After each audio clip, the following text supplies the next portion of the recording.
এই অনুষ্ঠানটি শ্রোতাদের জীবন গল্প ভিত্তিক অনুষ্ঠান। এই অনুষ্ঠানে শ্রোতারা স্বেচ্ছায় নিজেদের জীবনের গল্প বলেন। শ্রোতারা যা এখানে বলেন তা সরজমিনে ইনভেস্টিগেটেড নয়, সুতরাং সেদিক থেকে বিশ্বাস অবিশ্বাস একান্তই আপনার নিজের। সম্পূর্ণ বিনোদনমূলক এই অনুষ্ঠানটি আমাদের ব্যক্তি জীবনে কখনো কখনো শিক্ষণীয় ভূমিকা রাখে। এই অনুষ্ঠানে যারা আসেন স্বেচ্ছায় অংশগ্রহণ করেন। এই অনুষ্ঠানে কনফেস করবার পরে কিংবা জীবন গল্প বলবার পরে তার ব্যক্তি ও সামাজিক জীবনে কোনো বিরূপ প্রভাব পড়লে সেটার জন্য রেডিও কর্তৃপক্ষ দায়ী নয়। আমার সঙ্গে যিনি গেস্ট আছেন, আমি শুরুতেই কথা না বাড়িয়ে তার সঙ্গে আপনাদের পরিচয় করিয়ে দিচ্ছি। নামটা একটু বলতে হবে প্রথমে, যদিও আপনাকে অনেকেই চেনেন।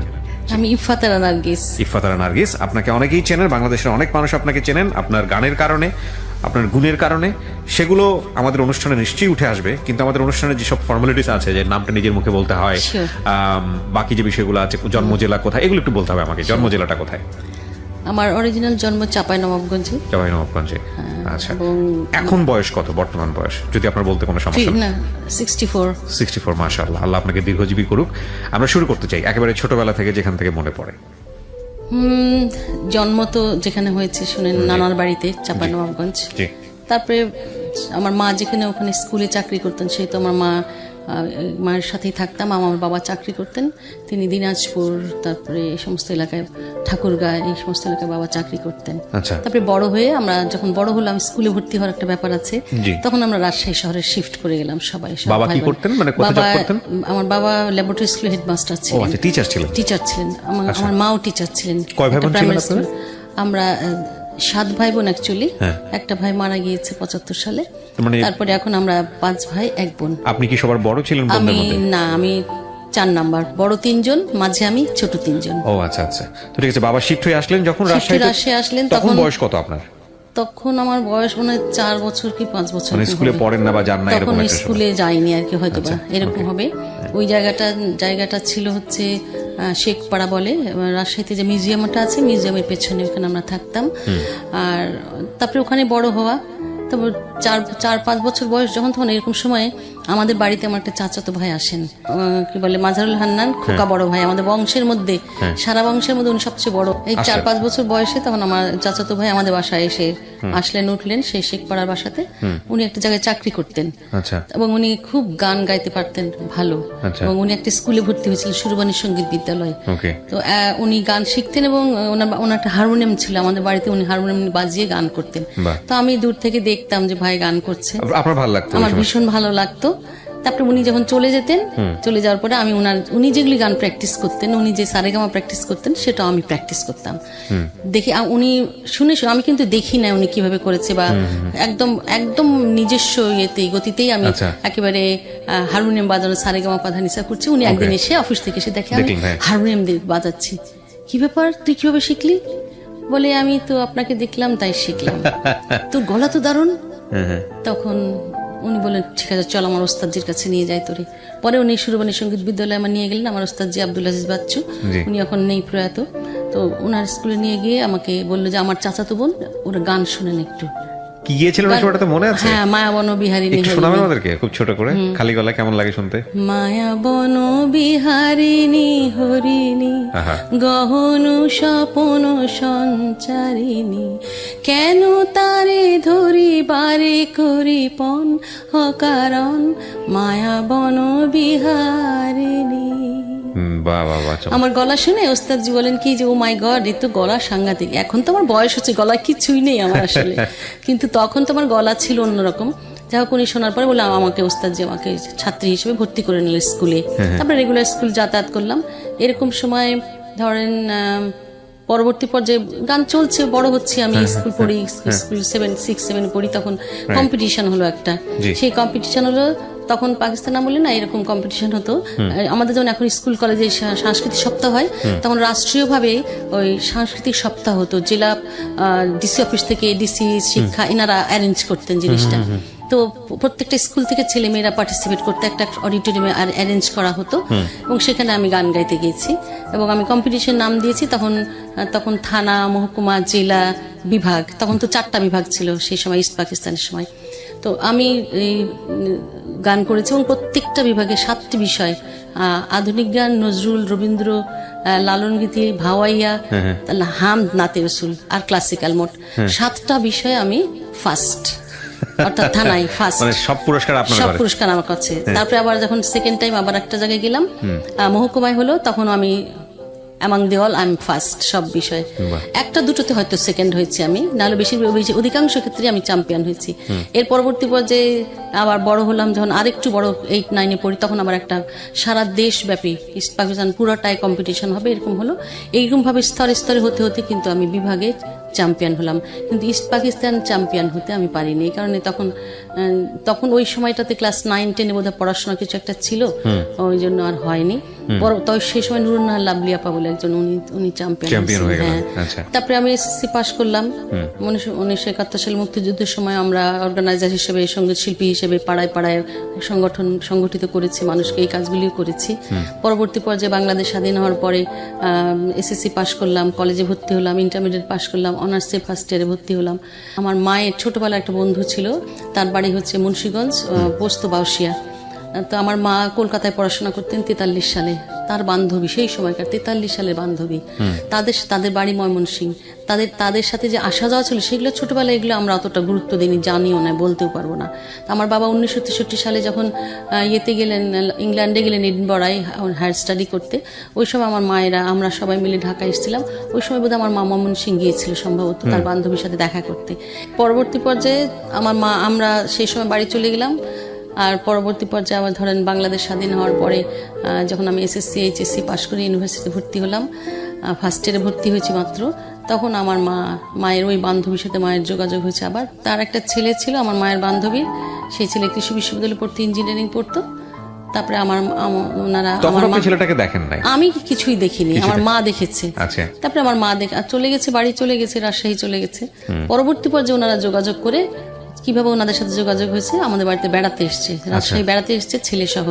তারপরে আমাকে দেখেছে, দেখার পরে তো আমার মার কাছে বলেছে যে ওই যে ছোটবেলায় তোর সাথে আমার কথা ছিল, সেই কথা অনুযায়ী তুই আমার ছেলের সাথে তোর মেয়ের বিয়ে দিবি।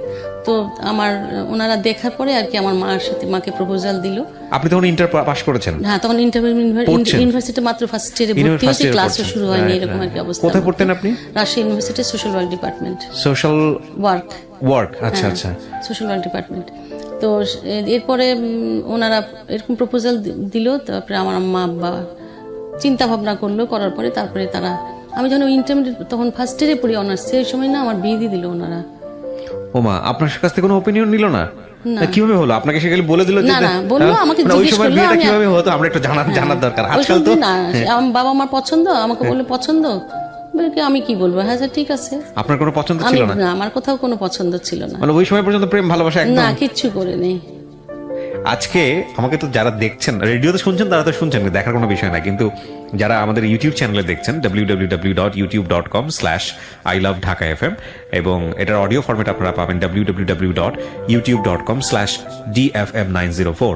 আমি এখানে একটা কথা বলি আপনাদেরকে, সেটা হলো যে আজকের যে গল্পটা আপনারা শুনবেন, যে ইফাত রানা নার্গিসকে আপনারা চেনেন বা চিনে এসছেন এতদিন যাবৎ ধরে, বিশেষ করে হামদ এবং নাথের জগতে তিনি অনন্য, কিন্তু আজকের এই গল্পটার পরে তাকে অনেকেই নতুন করে চিনবেন। আমি যখন একটু জানি, আমার মনে আছে আমি টেলিভিশনে আপনাকে ইন্টারভিউ করেছি, তখন আমি জানি না আপনার সম্পর্কে এত কিছু, কিন্তু আজকে আমি তো কিছুটা জানি। তো আজকে আমি বলতে পারি যে আমার দর্শক যারা দেখছেন তারা একটা অন্য মানুষ আবিষ্কার করবেন। এটাই আসলে আমার জীবন গল্পের কাজ। আমি একদম রিয়েল একটা মানুষকে তুলে ধরার চেষ্টা করি। তো আপনি জানেন না তখন পর্যন্ত যে না, মানে কাউকে, ভালোই দেখতে ভালো ছিল, তো কথাবার্তা ভালো ছিল, ওকে, আমার তো কোথাও কোনো চয়েস নাই, সুতরাং আমার কিছু বলার আছে। বাবা মা আমাকে বিয়ের আগে হয় না ওর সাথে একটু কথা বলা বা তা বলেছি, বাড়িতে আসছে না বেড়াতে, কথা বলেছেন? হ্যাঁ, এই একবার কথা। ও তখন পড়াশোনা করছে? হ্যাঁ, সেই কৃষি বিশ্ববিদ্যালয়ে পড়াশোনা করছে। আচ্ছা আচ্ছা। তখন তার মায়ের বোধহয় ইচ্ছা ছিল এরকম, যদি মেয়ে বড় হয় ইউনিভার্সিটি ভর্তি হচ্ছে, অন্য জায়গায় বিয়ে দিয়ে দেয়, তাহলে তার ছেলের সাথে আটকে ফেলানোর জন্য তারা এই কাজটা করলো আর কি। বিয়ে হয়ে গেল, কিন্তু বিয়ের পরে একটা কন্ডিশন আমার মা করলো, যে আমার মেয়ে লেখাপড়া না করে তোমার বাড়িতে যাবে না, মানে লেখাপড়া শেষ করতে হবে তাকে। তখন তারা বললো আচ্ছা ঠিক আছে। তারপরে আমি ইউনিভার্সিটিতে পড়াশোনা শুরু করলাম, পড়লাম, সাবসিডিয়ারি পাস করলাম, অনার্স পরীক্ষা দিলাম। তারপরে এর মাঝে একবার দুবার তাদের বাড়িতে গিয়েছি আমি। ওদের মনের মধ্যে একটা ছিল এরকম যে ছেলেটা মাঝে মাঝে আসতো আমাদের এখানে, তার মায়ের বোধহয় মনে ভয় ছিল যে আমার ছেলে পর হয়ে যাচ্ছে নাকি বউটা এখানে নিয়ে আসলে মনে হয় ভালো হয়। এসে তাদের মনের মধ্যে একটু দূরবিন্দু সন্ধি বোধহয় ছিল যে আর পড়তে দেওয়া যাবে না, যেহেতু তার ছেলে কিন্তু আর পড়াশোনা করছে না, অফ করে দিয়েছে পড়াশোনা করা অবস্থায়। পড়াশোনার অবস্থা থেকেই দেখা যায় একটা মানুষের জীবনে তো প্রতিষ্ঠিত হওয়ার জন্য টাকা পয়সা লাগে, আর বিয়ে করার জন্য টাকা পয়সা আর চাকরি লাগে, তো বিয়েই তো হয়ে গেছে, তাহলে আর কি দরকার। তো যার কারণে সে পড়াশোনা আর প্রসিড করতে পারলো না। সে ইঞ্জিনিয়ারিং করতো ঠিকই, 2 বছর পড়ার পরে সে আর কিছুই করে না, যে রাজনীতির মধ্যে ঢুকে গেল, নানান কিছু করলো, কায়দায় সমস্যা হলো। হ্যাঁ, এবং ওয়ারেন্ট টোরেন্ট বেরোলো, সে লুকিয়ে থাকতো কোথায় কোথায়। তখন আপনারা উঠে যাননি? তখন আমাকে ওই বাড়ির থেকে নিয়ে আসেনি তারা, কিন্তু 2-1 সময় আমাকে এই বাসায় নিয়ে এসেছে তারা, ময়মনসিংহের বাসায়। অগরবাবু কলোনি ছিল সেটার নাম। এইটুকু শুধু মনে আছে, আর বাকি কিছু মনে নাই আমার। তো এরকম ওয়ারেন্ট টোরেন্ট বের হচ্ছে, তো এই সময়টাতে আপনার ফ্যামিলি মানে ওয়ারিড ছিল না কি? তারা মারাত্মক ওয়ারিড ছিল, মারাত্মক ওয়ারিড ছিল। মাত্র মেয়ে। হ্যাঁ, তারপরে তারা কোথায় কোথায় লুকিয়ে থাকতো। তারপরে উনি 2-1 সময় আমাকে নিয়ে আসতেন, আচ্ছা তার ছেলের সাথে যেন যোগাযোগ থাকে সেই জন্য ওর মা নিয়ে আসতো। কিন্তু এসে যখন নিয়ে আসতো না, তখন আমাকে অনেক মেন্টাল একটা টর্চার হতো। কি ধরনের টর্চার? মানে সকালবেলায় ঘুম থেকে উঠতে হবে, ফজরের উঠার পরে চুলায় উনুনে আগুন দিতে হবে, যেগুলো আপনি বাসায় তো করার প্রশ্নই ওঠে না। হ্যাঁ, তারপরে রান্না করতে হবে, আমার ঘর বাড়ি ঝাড় দিতে হবে, পরিষ্কার পরিচ্ছন্ন রাখতে হবে। মানে রান্না করা একটা ইলাহি ব্যাপার। কাঠের চুলায় রান্না বলেন, লাকড়ির চুলায় রান্না, যারা করেনি তারা বুঝবে না। যারা করেনি তারা বুঝবে না। তারপর আমি করেছি, এবং করতে গিয়ে একবার আমার শাড়িতে আগুন লেগে গিয়েছিল, এরকম অবস্থা। এবং আমার আরো অনেকেই দেখেছে যে সবাই বা ড্রয়িং রুমে বসে আছে, আমি ছোট একটা মানুষ রান্নাঘরে রান্না করছি, হয়তো তাদেরকে চা নাস্তা বানানোর জন্য আমাকে বলা হয়েছে। অর্থাৎ একেবারে টিপিক্যাল যে শাশুড়ি হয় না, এরকম গ্রামের শাশুড়ি বা শহরের শাশুড়ি বলেন, ঠিক সেরকম পুত্রবধূর সাথে ওনারা আচরণ। ছেলে একটাই ছিল না, 2 ছেলে 2 মেয়ে ওনার। কারোর বিয়ে হয়নি, এটাই প্রথম বিয়ে। আচ্ছা, বড় ছেলের বউ। কিন্তু আমার ননদ দেবররা ভালো ছিল, আমাকে আদর যত্ন করতো, নানান কিছু। তাদের সাথে আমার বন্ধুর মতো সম্পর্ক ছিল, কারণ ওরাও তো ইন্টারমিডিয়েট অনার্স বোধহয় পড়তো, সমবয়সী। আপনার বলা আমার সমবয়সী বলতে পারে, দুজন ছোট ছিল, স্কুলে পড়তো দুজনে। যাই হোক, তারপরে ওনারা কায়দা করে করলো কি, আমি অনার্স পাস করার পরে মাস্টার্সে ভর্তি হয়েছি, ওনারা নিয়ে চলে আসলো আমাকে, যে না আর পড়ার দরকার নেই, আমার ছেলে তো অনার্স পাস করে। হ্যাঁ, বলে আর নিয়ে চলে আসলো। ওনাদের মনে মনে হয়তো এটাই ছিল। তারপরে বলে কি আর যেতে হবে না, আমাকে সাডেনলি নিয়ে এসে। আর সেই সময় তো ফোনের যুগ না, আমাদের বাড়িতে ফোন নাই না, বাবার অফিসে ফোন ছিল। আপনারা তখন রাজশাহী, ওরা ময়মনসিংহে? ওনারা ময়মনসিংহে, হ্যাঁ, শহরেই। তারপরে আমি ভয় পেয়ে গেলাম, খুবই কষ্ট পেলাম, এবং আমি কি করব বুঝতে পারছি না, একটা বুদ্ধি বের করতেই হবে। তখন আমি সেই সময় আমার হাজবেন্ডকে বললাম, দেখো এতদূর যখন পড়লামই, বাকিটুকু পড়লে একটা চাকরি করলে মনে হয় ভালো হবে, তাইলে আমরা দুজনে ইনকাম করে ফ্যামিলি চলবে, হ্যান্ডটান। এগুলো অনেক ভাবে বুঝালাম, কিভাবে বুঝেছিলাম এখন আমার এগুলো কিচ্ছু মনে নাই, কিছুই মনে নাই, অনেক দিন আগের কথা। হ্যাঁ, তারপরে এরপরে বললো যে জিনিসপত্র যেগুলো লাগে, মানে আমার সুটকেসের মধ্যে 1 সুটকেস কাপড় এনেছিলাম, সব তো নিয়ে আসিনি, যেটুকু ব্যবহারের জন্য এনেছিলাম। আমরা এই সুটকেসটা নিয়ে যান, আমার তো আর অনেক কাপড় চোপড় আছে ওখানে, অনেক কিছু আছে, এগুলো আনতে হবে, তো বইপত্র অনেক কিছু আনতে হবে না। ঠিক আছে। তখন আমাকে ঢাকায় আমার বড় ভাই চাকরি করতেন, ওনার ওখানে চাচারা ছিলেন, আমার চাচা একজন আর্মি অফিসার ছিলেন। ওনাকে আমার বাবা বললেন যে আমার মেয়ের এরকম একটা ঘটনা হচ্ছে, ওকে আটকায় দিচ্ছে, তুমি একটু খেয়াল করে দেখো। তারপরে আমি চাচার বাসায় চলে আসলাম ক্যান্টনমেন্টে, এখান থেকে রাজশাহী চলে গেলাম আমি আর কি। এরপর আমার বাবা বললো যে তোমার আর যেতে হবে না। এরপরে ওই যে একটা মার্শাল্লাহ ছিল ওই সময়টাতে, বলেন তো, কিছু একটা ছিল একটা আর্মিদের কিছু একটা ছিল ওই সময়টা, স্বাভাবিক গভর্নমেন্ট ছিল না। হ্যাঁ, তখন আর কি আমার বাবা বললো না তোমার ওখানে যেতে হবে না, মা বললো কোনোভাবেই ওখানে যাওয়া যাবে না, তোমাকে ওরা আটকে দিবে, গেলে আসতে দিবে না, তুমি এখান থেকে পড়াশোনা করো। আর আমার বাবা তখন বিয়ে হয় যে জায়গাটাগুলোর নাম কি জানি বলে, কাজী অফিস থেকে আমাকে ডিভোর্স লেটার দেওয়া দিল। ঠিক আছে, ডিভোর্স লেটার দিয়ে দিল, বললো যে আপনি কি প্রিপেয়ার ছিলেন যেরকম ডিভোর্স দিয়ে দিবেন এই লেখাপড়া ইস্যু করে? হ্যাঁ, আমি খুব ভয়ঙ্কর, কারণ ওদের বাসা, ওদের আচার আচরণ এত অ্যাবনর্মাল, সব আমাদের মধ্যে সবাই অলমোস্ট সাইকিক পেশেন্ট মনে হচ্ছে, এরকম অবস্থা। মানে আমার প্রতি তাদের সব সময়ের জন্য নজর, আমি কি করছি, কোথায় যাচ্ছি, কি করছি, খাচ্ছি, তাদের কাজ কাম, তাদের মানে অর্থাৎ আমি মনে হচ্ছে বাড়ির একটা সার্ভেন্ট, আমি এই ধরনের একটা পরিস্থিতি আচরণ করতো তারা। আপনি ম্যাচ করেন না এই বিষয়টা? না, ম্যাচ করেন এই কারণে যে তার ছেলে যেহেতু চাকরি করতো না, সে ছেলে কিছুই বলতে পারতো না, মা যাই বলুক না কেন, এবং তার মা অসম্ভব ডমিনেটিং ছিলেন। ঠিক আছে, বুঝতে পেরেছি। হ্যাঁ, তারাও কিছুটাই সেপারেশনে ছিল, এক বাড়িতে থাকতেন, কিন্তু তার মানে বিয়ের কয় বছর পর ডিভোর্স হয়ে গেল আনুমানিক? আপনি তখন মানে আমি তো- মাস্টার্সে পড়ছেন বা পড়া শুরু করেছেন? হ্যাঁ ধরুন 4 বছর তো হবে, 3 থেকে 4 বছর। হ্যাঁ, 3 আচ্ছা, ওই সময় কোনো বাচ্চা কাচ্চা হওয়া বা কোনো কিছু?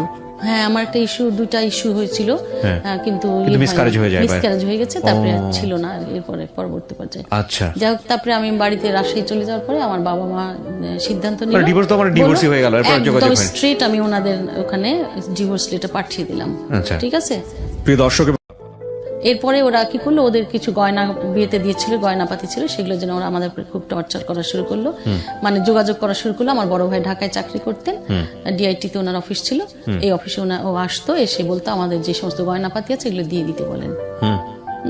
মোহরানার পয়সা তো দিবেই না, কারণ যেহেতু আমি ডিভোর্স দিচ্ছি, আমাদের দেশে তো একটা প্রচলন আছে যে মেয়ে যদি ডিভোর্স দেয় মোহরানার পয়সা দিতে হয় না, কিন্তু legally তো দিতে হয়। কিন্তু এটা তো একদম একটা ফরজ কাজ, তাই না, যে বিয়ে হলে ধর্মীয়ভাবেও দিতে হবে, লিগ্যালি তো অবশ্যই দিতে হবে। একদম দিতে হবে। হ্যাঁ। সুতরাং এরপরে আমরা আমার ভাইয়ের কাছ থেকে বলি, আমি আমার কাছে যেগুলো গয়না ছিল ওদের, ওগুলো আমরা তাদেরকে ফেরত দিয়ে দিলাম। এবং আমি যতদূর জানি যে ধর্মীয়ভাবে তো দিতে হবেই, প্লাস হচ্ছে মানে ডিভোর্স যদি দিতে হয় তাহলে বলা হচ্ছে যে যত পারো সম্পদ দিয়ে দাও, যত পারো প্রপার্টি তাকে দিয়ে দাও। হ্যাঁ, কি চমৎকার নিয়ম। হ্যাঁ, আল্লাহ যে নিয়ম করেছে মানুষ তো সেটা মানে না। সেটা মানে না। যাই হোক, সেটা অন্য যাই হোক, প্রসঙ্গ। হ্যাঁ। তারপরে একটু ডিভোর্স হয়ে গেল, তারপরে আমি মাস্টার্স ফাইনাল পরীক্ষা দিলাম সোশ্যাল ওয়ার্কের হ্যাঁ, উপরে। সোশ্যাল ওয়ার্কে মাস্টার্স ফাইনাল পরীক্ষা দিলাম। দেওয়ার পরে আমাদের ওখানে রাজশাহী ইউনিভার্সিটিতে শরীফ ভাই বলে আমার একজন ভাই ছিলেন, উনি আমাদের সাথে ইউনিভার্সিটিতে আমাদের সাংস্কৃতিক সংসদ ছিল একটা, সেখানে আমরা বন্ধু বান্ধবরা সবাই যারা গান করি তারা ছিলাম। তো সেই সুবাদে ওনার সাথে আমার পরিচয়। শরীফ ভাই বললো, নার্গিস, আমার বাবার ছাত্র ছিলেন ওনারা, তো তুমি ঢাকায় আসবা না? বলে হ্যাঁ আসবো। বলে আমি চাকরি করতে চাই। শরীফ ভাই বলে কি, হ্যাঁ আমি যেখানে চাকরি করি তোমাকে সেখানে চাকরিতে নিয়ে দিব, ঠিক আছে। উনি তখন বিআইডিএসে চাকরি করতেন। আচ্ছা। তা আমি তখন ওনার সাথে যোগাযোগ করে কিভাবে যাই হোক, যেভাবে হোক না, ওনার সাথে আমার একটা যোগাযোগ হয়েছে। আমি বিআইডিএসে গিয়ে ওনার সাথে যোগাযোগ করে আমি একটা অ্যাপ্লিকেশন করলাম, আমাকে বিআইডিএসে ওনারা ফিল্ড করেসপন্ডেন্ট হিসেবে অ্যাপয়েন্টমেন্ট দিয়ে দিল। ঠিক আছে, আমি ডক্টর মনোয়ার হোসেন চেয়ারম্যান ওনার সাথে কাজ করেছি, ডক্টর মান্নান ওনার সাথেও কাজ করেছি ফিল্ড করেসপন্ডেন্ট হিসেবে, এবং সারা বাংলাদেশ ট্যুর করেছি আমি তখন। অর্থাৎ পরবর্তী পর্যায়ে এখানে চাকরিতে জয়েন করলাম, কিন্তু থাকবো কোথায়? চাকরিতে জয়েন করলাম, থাকার একটা ব্যবস্থা লাগবে। এটা কি ঢাকাতে ছিল? হ্যাঁ, এটা ঢাকাতে, বিআইডিএস তো ঢাকাতে। আচ্ছা, হ্যাঁ, ওকে। আসলাম এখানে চাকরি নিয়ে। তা ভাবলাম যে একটা কিছু করতে কত হবে। সালের ঘটনা বলছেন আপনি এটা আনুমানিক? এটা ধরেন 79 এর দিকে। প্রিয় দর্শক এবং শ্রোতা যারা শুনছেন তাদেরকে আমরা মনে করে দিচ্ছি আরো একবার, আপনারা শুনছেন জীবন গল্প ঢাকা FM 90.4 FM এ, এবং এই জীবন গল্প অনুষ্ঠানটি brought to you by Canadian university of Bangladesh. জি বলেন। তারপরে 79 কি 80 এরকমই হবে আর কি। আমি ঢাকাতে মাস্টার্স ফাইনাল পরীক্ষা দিয়েই চলে আসলাম, তখন কিন্তু আমার রেজাল্ট হয়নি। হ্যাঁ, ওকে। তার আগে আমি ওখানে চাকরিতে জয়েন করলাম, কিন্তু থাকবো কোথায় এই সমস্যায় ভাবলাম যে ঢাকা ইউনিভার্সিটিতে আমি একটা সাবজেক্টে ভর্তি হই, সবচেয়ে ভালো হোস্টেল, তাহলে জায়গা পাবো, থাকতে পারবো। তারপরে আমি ঢাকা ইউনিভার্সিটিতে আবার আমি এখানকার শিল্পী হিসেবে শিল্পী কোটায় আমি ভর্তি হলাম সোশিওলজিতে। আচ্ছা। আমার বাবার ইচ্ছা ছিল আমি জার্নালিজম পড়ি, কিন্তু আমি চান্স পাইনি 4 নাম্বারের জন্য। পরবর্তী পর্যায়ে সোশিওলজিতে ভর্তি হলাম। আমি সোশিওলজি ভর্তি হওয়ার সুবাদে আমি একটা ঢাকা ইউনিভার্সিটির ছাত্রী হিসেবে শামসুন্নাহর হলে আমি একটা সিট পাইনি, চেষ্টা করি আর কি, বিভিন্ন রাজনৈতিক দলের মেয়েদের মাধ্যমে একটা সিট পেলাম আমি 119 নাম্বার রুমে। আচ্ছা, সেখানে আমি থাকলাম। তখন আপনি কি করছিলেন ঢাকা তখন ইউনিভার্সিটি? আমি ঢাকা ইউনিভার্সিটিতে সোশিওলজিতে মাস্টার্স করছিলেন আবার? আচ্ছা, ওকে। সাইমালটেনিয়াসলি চাকরিও করছিলাম। অর্থাৎ পড়াটা মানে মুখ্য নয়, মুখ্য হচ্ছে থাকার সিট পাওয়াটা আমার মুখ্য ছিল। ওকে। হ্যাঁ, তারপরে আমি এই হোস্টেলে থাকি আর হচ্ছে বিআইডিএসে চাকরি করি, এবং সেখানে চাকরি করতে করতে একটা তখন পত্রিকায় অ্যাডভার্টাইজমেন্ট দিত যে অমুক জায়গায় পোস্ট খালি আছে, এত নাম্বার বক্সে আপনি আপনার সিভি ড্রপ করুন। তো আমি এরকম করে করে বিভিন্ন জায়গাতে আমি ড্রপ করতাম। তো এরকম অ্যাটমিক এনার্জিতে ড্রপ করলাম, প্ল্যানিং, তারপরে অ্যাটমিক এনার্জিতে করলাম, ইউনেস্কো কমিশনে করলাম, ইউএনডিপিতে করলাম, এরকম অনেক। তারপরে সেভ দি চিলড্রেন ইউকেতে করলাম। যত জায়গায় আমি অ্যাপ্লিকেশন করেছি সবাই আমাকে ডেকেছে, প্রত্যেকটা জায়গায় ডেকেছে। অর্থাৎ আমি বিআইডিএসে 10 মাস চাকরি করার পরে আমি অ্যাটমিক এনার্জি কমিশনে চলে গেলাম, প্ল্যানিং সেলে কাজ করলাম। ওখানে প্ল্যানিং এ কাজ করতে করতেই আর একটা ইন্টারভিউ দিলাম, যে ওটা সেভ দ্য চিলড্রেন ইউকেতে। ওখানে ওরা আমাকে সিলেকশন দিল, কিন্তু আমি আর ওখানে করলাম না কাজ। পরবর্তী পর্যায়ে আবার ইউনেস্কো আমাকে ডাকলো, ইউনেস্কো কমিশন একটা তাদের কাজ ছিল, ফিল্ড করেসপন্ডেন্ট হিসেবেও ছিল, সেটাও তাই ছিল ফিল্ড করেসপন্ডেন্ট। বিআইডিএস থেকে আপনি অ্যাটমিক এনার্জি কমিশন থেকে আমি ইউনেস্কো কমিশনে চলে আসলাম কাজ করতে। আমার সাথে আমার যিনি বস ছিলেন রিচার্ড আসপিনাল, অস্ট্রেলিয়ান ভদ্রলোক ছিলেন। ওখানে আমি প্রায় 8-10 মাস চাকরি করলাম। ইন দি মিন টাইম কিন্তু আমি 1982 সালে, চাকরি কিন্তু বেশ অনেক দিন হয়ে গেল, 80 সাল থেকে শুরু করে 81 সাল হয়ে গেল। তারপরে 82 আসলে আমি বিসিএস পরীক্ষা দিলাম। বিসিএস পরীক্ষা দেওয়ার পর আমি উইন করলাম। বিসিএস আপনি দিলেন 82 হ্যাঁ। আচ্ছা, দেওয়ার পরে আমার তো হয়ে গেল, তো শিক্ষা বিসিএস হলো। পরবর্তী পর্যায়ে আমি ওই বিসিএস এর পরে তো রেজাল্ট হয়ে অনেক কিছু হতে অনেক সময় লাগে। তো আমাকে ওনারা বললেন কি আপনি কি কোথাও চাকরি করেন, ডিডি অফিস থেকে, ডিজি অফিস থেকে বললো যে আপনি কোথাও চাকরি করেন। আমি বললাম হ্যাঁ। বলে আপনি করতেই থাকেন, আপনার এটা কবে হবে এখনো ঠিক নাই, সেই জন্য আপনি চাকরি করতে চান। তখন আমি ইউএনডিপিতে জব করতাম।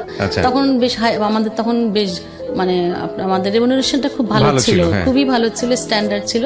কিন্তু এর পরবর্তী পর্যায়ে 82-তে একটা সময় আমি যেহেতু গান গাই, আমার একটা বান্ধবী ছিল, হলের বান্ধবী, সে কালচারাল মিনিস্ট্রিতে অ্যাসিস্ট্যান্ট সেক্রেটারি হিসেবে জয়েন করলো। হ্যাঁ, তার নাম আমার বলতেই হবে, হ্যাঁ, নাসিমা বেগম। তিনি উনি যে পরবর্তী পর্যায়ে জয়েন্ট সেক্রেটারি হিসেবে রিটায়ার করেছেন, আমার বান্ধবী। সে খেলাধুলায় খুব এক্সপার্ট ছিল, সে স্পোর্টস অ্যান্ড কালচারে ওইখানে ওই মিনিস্ট্রিতে সে জয়েন করেছে। আমার গান শুনে বলে কি নার্গিস বলে আমার বিদেশে না অনেক লোকজন যাচ্ছে, গভর্নমেন্ট পাঠাচ্ছে, আমি আমার স্যারকে বলেছি যে স্যার আমার একটা বান্ধবী আছে, সে খুব ভালো গান করে। বলে কি নাম? সে রেডিও টেলিভিশন গান করে। তো তখন বলে কি যে সে তো এত ফেমাস না, মাত্রই রাজশাহী থেকে এসছে, কিন্তু গান শুনে দেখেন আপনি। তারপরে ও আমাকে নিয়ে গিয়ে মিনিস্ট্রিতে গান শোনালো, শিল্পকলা একাডেমি গান শুনলে পরে ওরা আমার গান শুনে খুব অবাক হয়ে গেল, আরে এ তো ফ্যান্টাস্টিক গলা।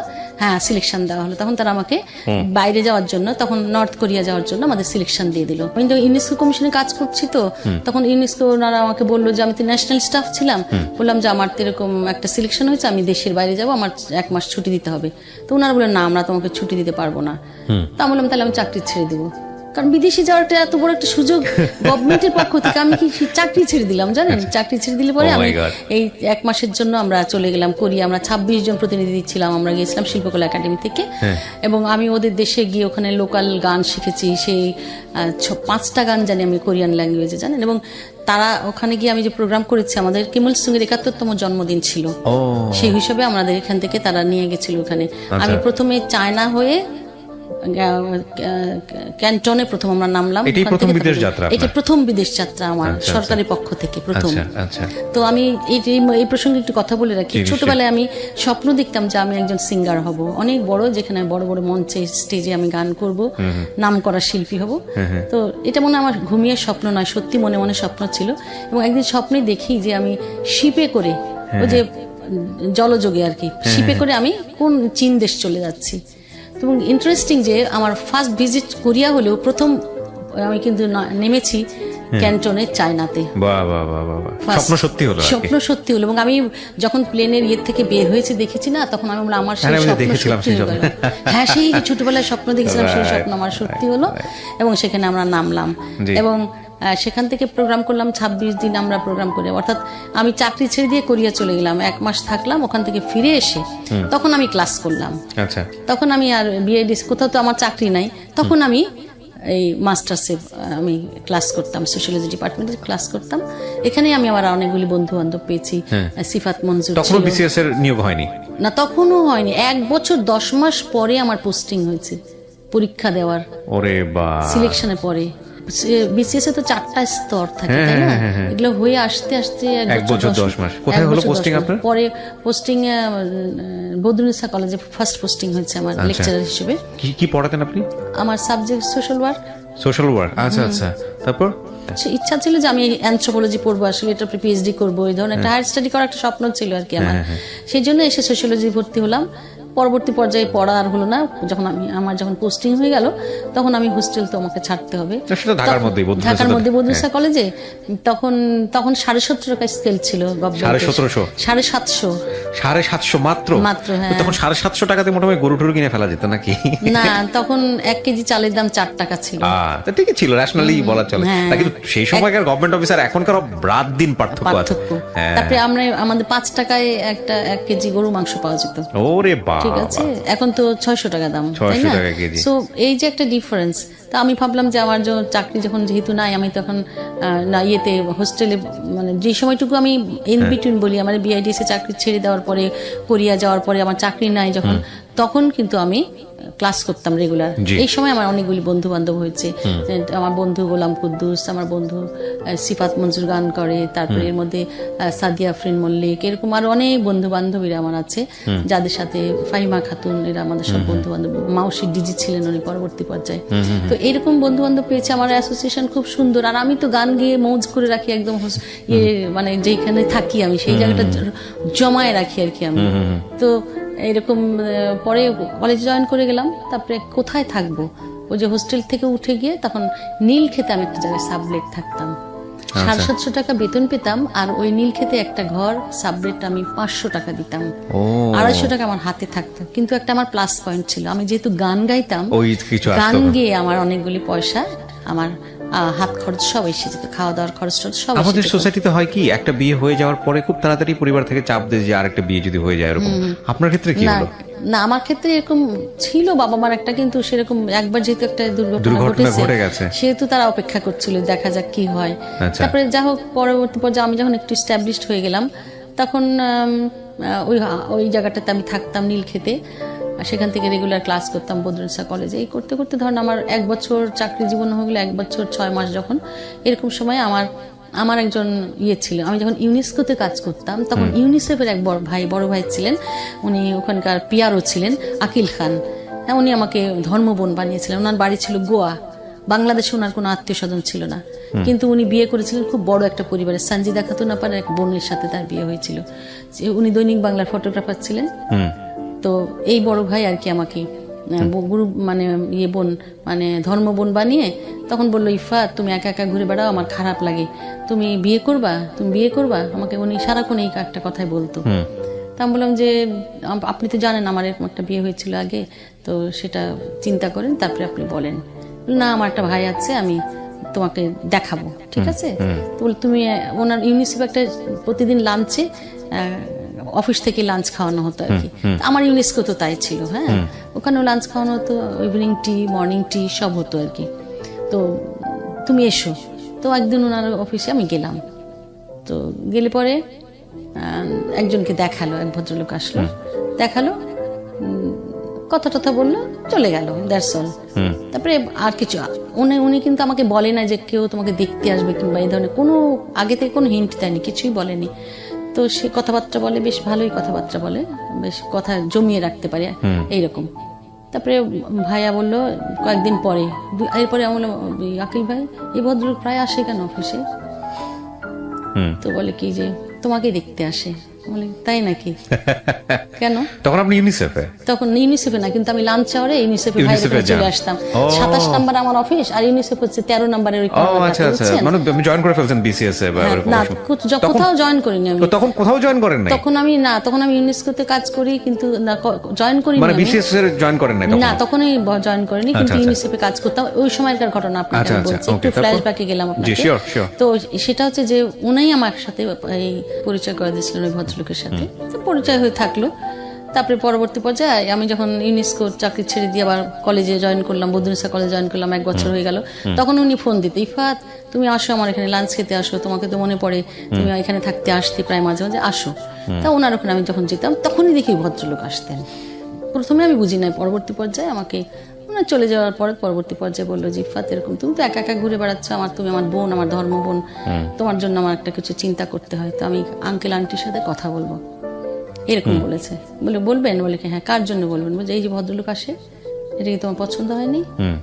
বলে হ্যাঁ ভালোই তো, বেশ কথাবার্তা তো বেশ মজার, সুন্দর, কথায় তো বেশ জমিয়ে রাখতে পারেন, খুবই ভালো। বলে হ্যাঁ, সে আমার খুব জুনিয়র বন্ধু, কিন্তু সত্যি আমার সাথে তার খুব ভালো ফ্রেন্ডশিপ। তখন আর কি আকিল ভাই আমাকে প্রেস ক্লাবে নিয়ে যেত, মাঝে মাঝে উনি আসতে বলতো, তুই এসে নাস্তা খেয়ে ওখানে আমার সাথে গল্প করে কথা বলে। উনি কার্ড খেলতেন রেগুলার ইয়েতে, বলে প্রেস ক্লাবে। আচ্ছা, প্রিয় দর্শক, এই সুবাদে ফ্ল্যাশব্যাকে আমি একটা কথা বলি রাখি। আমি যখন ইউনিভার্সিটি পড়ি তখন আমি তো গান করে পয়সা আমি আর্ন করি। আমার রুমমেটরা অনেকে আছে যাদের বাড়ির থেকে পয়সা আসতো না, তারপরে দেরি করে আসতো, তখন আমার কাছ থেকে টাকা ধার নিত। তো এরকম একটা ঘটনা একদিন ঘটেছে যে আমার কাছে টাকা 100 টাকা আছে, ও চেয়েছে, আমার কাছে আর ভাঙতি নাই, আমি ওকে 100 টাকা দিয়ে দিয়েছি। আমার পকেটে হয়তো 5-10 টাকাও আছে এরকম। তো আমি ওই দিন আমার বড় ভাই আবার নারায়ণগঞ্জে থাকতেন, তো আমি বড় ভাইয়ের বাসায় যাচ্ছি। সে তখন শাহবাগে থেকে এই একটা বাস ছিল মোহাম্মদপুর টু নারায়ণগঞ্জ, ওই বাসে উঠে যাচ্ছি। যাওয়ার সময় প্রেস ক্লাবের কাছাকাছি আসতে আমার কাছে চেয়েছে, ভাড়া চেয়েছে। আপা ভাড়াটা দেন। তা আমি ব্যাগ খুঁজছি, কোনো ব্যাগে কোনো পয়সা নাই। ইয়া আল্লাহ, কি হবে এখন, আমার কাছে কোনো টাকা নাই। তো আমি কি করলাম, বুদ্ধি করে প্রেস ক্লাবের সামনে স্টপেজে নেমে গেলাম। মানে ওই লোকের সাহায্য নিলেন আপনি? হ্যাঁ, নেমে আমি মনে মনে ভাবলাম আকিল ভাই তো ক্লাবে থাকে সবসময়, 4টা থেকে কার্ড খেলে। তখন আমি আবার কার্ড রুমে গিয়ে এরকম করে উকি দিয়েছি, বেশ কয়েকবার উকি দেওয়া, তো উনি দেখেছে যে একটা মেয়ে উকি দিচ্ছে। উঠে এসে আরে ইফাত কি খবর, আকিল ভাই একটা খুব বিপদে পড়ছে, এরকম খুব সমস্যা। তো বললাম, তারপরে ওনার কাছে 20 টাকা নিলাম। সে আমার 20 টাকার অনেক দাম তো। তারপরে আমার বান্ধবী ডক্টর তালুকদার, এখানে নুরি হাফজা পারবেন, সে না বান্ধবী, সে ইয়ে করতো, চাকরি করতো, সে ইয়ে ছিল, নিউট্রিশনিস্ট ছিল। তো বাচ্চাদের এখানে ডক্টর তালুকদার চাইল্ড স্পেশালিস্ট, ওখানে ও প্র্যাকটিসে স্যারের সাথে ও চাইল্ড নিউট্রিশনিস্ট হিসেবে কাজ করতো। ওই যে বললাম আমার যে ধর্ম ভাই, উনি বললো যে আমার বাবা মার সাথে কথা বলবে। তা আমি বললাম আমার বাবা মার, আপনি রাজশাহী শহরে তো আপনার ইউনিসেফের মিটিং আছে, বলে আমার ইফাত, আমার ইউনিসেফের মিটিং আছে, আমি যাচ্ছি, তুমি তাহলে তোমাদের বাসার অ্যাড্রেস দাও, বাবার নাম দাও, আমি ওনার সাথে কথা বলে আসবো। তখন আর কি আমি বাবার নাম দিলাম। তো ওইখানে মিটিং এর মধ্যে একজন ছিলেন, তো ওখানে অধিকাংশ লোকই, আমার বাবা খুব শিক্ষক হিসেবে খুব ফেমাস এবং অনেক বছর 42 বছর টিচার ছিলেন উনি, যার কারণে তার পরিচিতি এত বেশি ছিল যে কেউ না কেউ চিনবেই তাকে, এরকম একটা অবস্থা ছিল। ওই মিটিং এর মধ্যে এক ভদ্রলোক বলছে, আরে উনি তো আমার টিচার, ও স্যারের বাসায় যেতে চান, চলেন নিয়ে যাই, বলে ওই ওনারা নিয়ে গেছেন, বাবার সাথে কথা টথা বলেছেন উনি। তারপরে বাবা বলে যে ঠিক আছে, আমি আমার ছেলেদের সাথে কথা বলি, তারপরে বলা যায়, বলে আমার মেয়ে কি বলে, বলে আপনার মেয়ে মনে হয় রাজি, এরকম শুধু উনি বলেছে যে আপনার মেয়ের মতামতটা আপনাকে আমি বললাম যে হ্যাঁ মনে হয় সে রাজি, তার পছন্দ। এরকম বলার পরে আমার বিয়ের কথাবার্তায় আমার বাবা মা এই কথাবার্তা হলো, তারপরে বিয়ে হলো। তার আগে কিছুদিন আমি তার সাথে একটু ঘোরাফেরা করেছি, মানে মানুষ হিসেবে জানার জন্য, বোঝার জন্য যে আসলে কেমন কি বৃত্তান্ত, আমি যে বিয়ে করবো তাকে কি। সেই সময় আমরা ঘোরাফেরা করতাম কয়েকটা জায়গায়, অল্প ওই যে সংসদ ভবনের উল্টো দিকে লেকের ওখানে বসে আমরা মাঝে মাঝে গল্প করতাম। তারপরে রাত্রিবেলা অনেক সময় আমরা চাইনিজ খেটে বাসায় ফিরতাম। তো ভাবি কিছুদিন লক্ষ্য করেছি, আমি তখন আমার বড় ভাইয়ের বাসায় থাকি, হ্যাঁ, ইয়েতে তেজগাঁয়।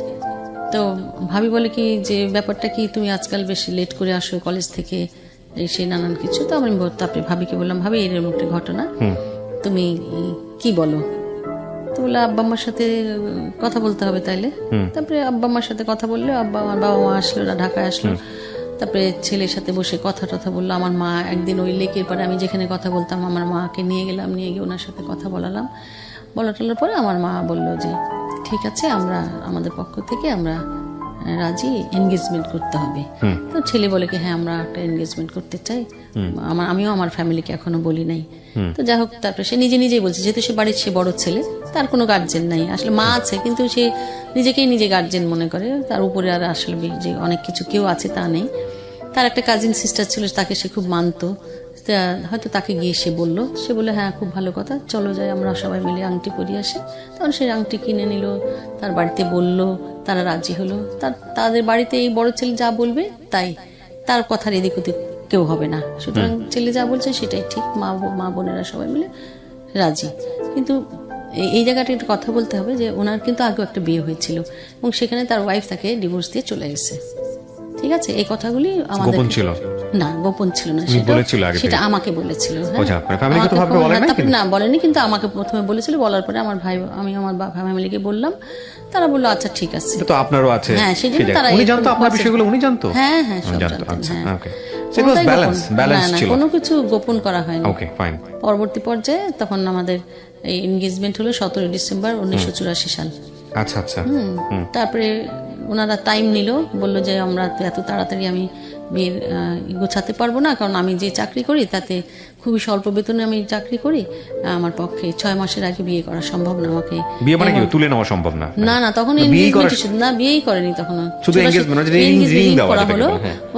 ওদের বাড়ি থেকে ওরা সবাই আসলো, আমার মামা শ্বশুর আসলো, ননাসরা আসলো, ননদ শাশুড়ি সবাই আসলো।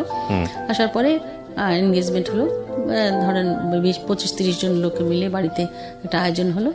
মোটামুটি তারা আমাকে একটা শাড়ি, সুন্দর একটা সেট শাড়ি দিল, একটা আংটি দিল। তারপরে এইরকম কথা হতো। তখন তো ল্যান্ড ফোন ছিল, ল্যান্ড ফোনে আমার সাথে কথা হতো আমার ভাইয়ের বাসার থেকে।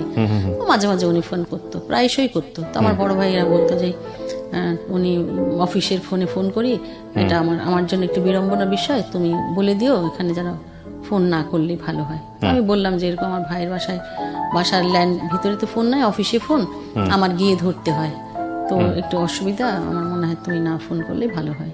যাই হোক, পরবর্তী পর্যায়ে আমার মা বললো যে 6 মাস তো অনেক বিষয়, বিশাল বিষয়, আমি এতদিন তো রাজশাহী থেকে ঢাকা এসে থাকতে পারবো না। তো আমার মারা ইন দি মিনটাইম রাজশাহী চলে গেল। পরে একটা ডেট ঠিকঠাক করা হলো, তো একটা ডেট দিল। সে আবার তার কোন এক পীর সাহেবের কাছে যেত, সেই পীর সাহেবের কাছে জিজ্ঞেস করেছে, বলেছে যে এরকম আমার একটা বিয়ের ডেট ঠিক হচ্ছে, আপনি আমাকে ভালো একটা ডেট ঠিক করে দেন। বুঝতে পেরেছেন কি একটা ব্যাপার? ওটা আপনি পরে জেনেছেন হয়তো? বলে না, তখনই আমাকে বলেছে যে তার পীর সাহেব বললে যেরকম যেই ডেটটা দিবে সেই ডেটই হবে। ঠিক আছে। তারপরে আমার তো 5ই ফেব্রুয়ারি বিয়ে হয়ে গেল, 1985 সাল। আচ্ছা। বিয়ের পরে তাদের বাড়িতে গেলাম। আমাকে তার আর্থিক অবস্থা এমনই ছিল যে সে একটা রিসেপশন করতে পারবে না, হ্যাঁ, কোনো আনুষ্ঠানিকতাও তেমন কিছু করতে পারবে না। তবে আমাকে তারা 5 ভরি গোল্ড দিয়ে সে বিয়ে করে নিয়ে গেছে, আমাকে কাপড় চোপড় যা দেওয়াটা দিয়ে নিয়ে গেছে। আর সে তার বন্ধু বান্ধবকে বলেছে যে আমার বিয়ে, কিন্তু আমি তোমাদের দাওয়াত দিতে পারবো না, তোমরা আমাকে দোয়া করো, ব্যাস, দ্যাটস অল। তার বাড়িতে একটা ছোটখাটো একটা অনুষ্ঠানও নয়, জাস্ট আমাকে নিয়ে গিয়েছে, সবাইকে দাওয়াত দিয়ে খাবে, বউ দেখিয়েছে। তারপরে আমি আবারও বাবার বাড়িতে এসেছি, আসা যাওয়া যেমন হয় সেরকমই হয়েছে। তো আমি আমার বড় ভাইয়ের বাসায় থাকতাম, তো বড় ভাইয়ের বাচ্চাকে খুব আদর করতাম আমি, ভালোবাসা ছিল আমার প্রচন্ড ভাবে। ওই বাচ্চা আমাকে ছাড়া থাকতে পারে না, এরকম ফুপির বাসায় যেতে হবে, প্রত্যেক দিন যেতে হবে। তারপর তো ফুপির বাসায় ওরা আসবে না, তো আমরাই যেতাম, একদিন পর পর ওদের বাসায় যেতাম, রেগুলার যেতাম। এইরকম আমার ওই ভাইয়ের ছেলে, সে আমার খুবই ছিল, লাগোয়া ছিল আর কি। তারপরে তো বিয়ের পরবর্তী পর্যায়ে 85 সালে একটা ঘূর্ণিঝড় হয়েছিল না, উড়িচ্চর না কোথায় জানি, ওই সময় সে ওইখানে টর্নেডো এলাকায় অনেক দূরে সেখানে চলে গেলে, কোস্টাল এরিয়াতে বেশ কয়েকদিন, 1 সপ্তাহ মতো থাকলো। তারপরে আবার দেশে আমার এখানে আসলো। তারপরে এই আমাদের লাইফটা চলছে মোটামুটি কম্বাইন্ড ফ্যামিলি, তাদের 12 জন বাড়িতে, কিন্তু তারা 5 ভাই 2 বোন, মা, আমি একজন, তাহলে কয়জন হলো? ওরা 5 আর 2 7 8 9, একটা কাজের লোক, মোট 10 জন। আর তার মেজো ভাইয়ের বউ, তার মেজো ভাই আগেই বিয়ে করেছিল, হ্যাঁ, তার একটা বাচ্চাও ছিল, সে মেজো ভাইয়ের বউ, বাচ্চা, এতগুলি লোক একটা বাড়িতে, খুবই ছোট্ট একটা বাড়ি, যেখানে একেবারেই খুবই কনজেস্টেড একটা বাড়ি। এতগুলি লোকের একটা টয়লেট ছিল, বুঝতে পেরেছেন, একটা বাথরুম ছিল। খুবই কষ্টে আর কি এরকম পরিস্থিতি। তো আমি বললাম যে তোমাদের বাড়িতে একটা চুলা দিয়ে রান্না হয়, বার্নার, এটা আবার কেমন ধরনের? ঢাকা শহরে বসবাস করো তোমরা, এরকম ডাবল বার্নার নেই, একটা সিঙ্গেল বার্নারে 12 জন লোকের রান্না বান্না করতে কষ্ট হয়।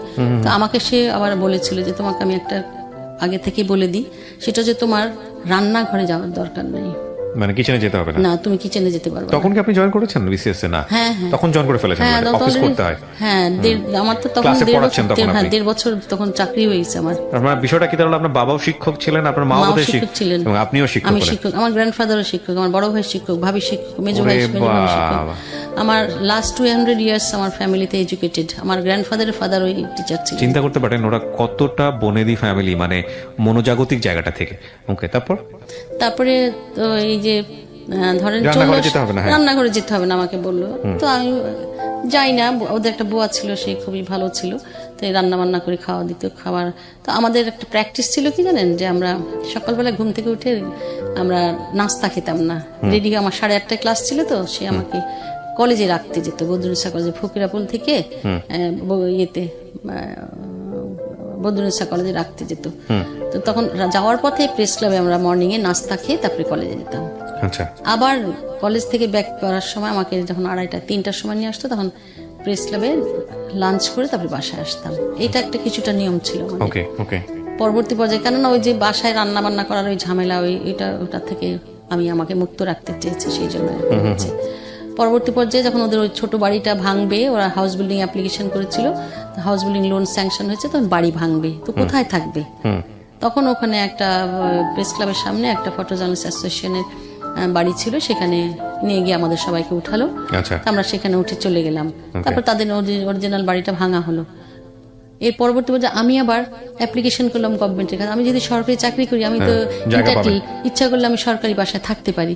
আমি যখন অ্যাপ্লিকেশন করলাম, এরকম প্রায় 7-8 মাস মতো ঘোরাফেরা করার পরে আমি একটা সিঙ্গেল রুমের একদম circuit house, new circuit house carton গার্ডেনে, ওইখানে আমি একটা পেলাম, আর একটা রুম পেলাম 78, আমার রুম নাম্বার ছিল। তো ওই রুমটায় ধরেন বেশ বড় রুম ছিল, ধরেন 30x22 এরকম চওড়া, লম্বা চওড়া একটা রুম ছিল, অ্যাটাচ বাথ ছিল, অ্যাটাচ রান্নাঘর ছিল, একটা বারান্দা ছিল। মানে আমার সিঙ্গেল ফ্যামিলিতে একদম খুব সুন্দর চলে যায়। মাত্র 600 টাকা ভাড়া ছিল, আমার জন্য খুবই আরামসে ভালো হলো। তারপরে ওখানে চলে গেলাম। যাওয়ার পরে ধরেন এরকম 1 বছর পর, মনে হয় 1 বছর পর, বিয়ের 1 বছর কি 1.5 বছর পর আমরা ওখানে চলে গেলাম। ওখানে যাওয়ার পরে ক্লাস করছি, ওখান থেকে রেগুলার সকালবেলাতে রান্না বান্না আমার করতে হয়, করে আমি কলেজে যাই, সে আমাকে কলেজে রাখে, কলেজ থেকে আবার আমাকে নিয়ে আসে, ওখানে খাওয়া দাওয়া হয়। কিন্তু এই 2-3 বছর যখন পার হয়ে গেল, আমাদের কোনো ছেলে মেয়ে হলো না, তখন একটু দেখলাম সে আউটগোয়িং হলো। মানে সকালবেলায় যায়, বিকেল বেলায় আসে, দুপুরবেলায় আমাকে নিয়ে আসে, রাখে। তো পরবর্তী পর্যায়ে এটা আস্তে আস্তে কমে গেল জিনিসটা। হ্যাঁ, আগে যেমন কেয়ারিং ব্যাপারটা তখন আস্তে আস্তে কমে গেল। পরবর্তী পর্যায়ে সে ইনভলভ হয়ে গেল বাইরে অনেক বেশি। তারপরে মনে হলো যে আমার ছেলে মেয়ে নাই, বাসায় কি আকর্ষণে আসবে সেটা একটা মানসিকভাবে আমি বুঝতে পারলাম সেটা হলো। তখন আমি আমার বাবা মার সাথে আলোচনা করলাম যে মা, এরকম একটা ঘটনা, কি করব বুঝতে পারছি না। তারপরে তখন আর কি আমার বোধহয় 85-তে বিয়ে হয়েছে, 86, 89 সাল মতো হবে, মনে হয় এরকম সময় হবে, 3-3.5 বছর পরে। তখন আমার মা বললো যে আচ্ছা ঠিক আছে, তোমরা কি একটা বেবি অ্যাডপ্ট করবে? তা আমি তো তার সাথে আলোচনা করিনি মা, বলতে পারবো না, এটা আমি বলতে পারবো না, আমার সাহস নাই। প্রিয় দর্শক এবং শ্রোতা, আপনারা শুনছেন এবং দেখছেন জীবন গল্প, brought to you by Canadian University of Bangladesh। সবার জন্য যে কথাটি বলতে চাই, ডিজিটাল হাইটেক স্মার্ট এডুকেশনের প্রাণকেন্দ্র কানাডিয়ান ইউনিভার্সিটি অব বাংলাদেশে পাচ্ছেন নর্থ আমেরিকান শিক্ষা ব্যবস্থা। ঢাকার প্রগতি সরণিতে অবস্থিত কানাডিয়ান ইউনিভার্সিটি অব বাংলাদেশের আইকনিক ক্যাম্পাসে শিক্ষার্থীদের জন্য রয়েছে state of the art lab, virtual classroom, tutorial based education, internet based management system, সুদক্ষ শিক্ষক মন্ডলী, বিদেশি টপ র্যাঙ্ক ইউনিভার্সিটিতে ক্রেডিট ট্রান্সফার ফ্যাসিলিটি, লাইব্রেরি, সুবিশাল লাউঞ্জ এবং ইনডোর গেমসের ব্যবস্থা। BBA, CSE, EEE, shipping and maritime science, English, LLB, film and TV, MBA, EMBA তে ভর্তির বিষয়ে যোগাযোগ করুন। প্লট খ 201/1, প্রগতি সরণি, ঢাকা। ফোন করুন 01707 070 280 অথবা 01707 070 281 অথবা 01707 070 283 এই নম্বরে। এছাড়া আপনারা অনলাইনে ভিজিট করতে পারেন www.cub.edu.bd এই অ্যাড্রেসে। আর যেটা আমরা বলি, Canadian university of Bangladesh, inspiring applied knowledge. প্রিয় দর্শক এবং শ্রোতা, আপনারা শুনছেন জীবন গল্প, brought to you by Canadian University of Bangladesh. আমরা ছোট্ট একটা বিরতির পর আবারও গল্পে ফিরছি। ছোট্ট একটা বিরতি। জীবন গল্প brought to you by Canadian University of Bangladesh.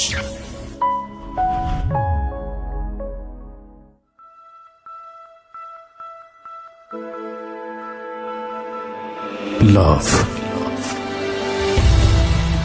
hate, challenge, motivation,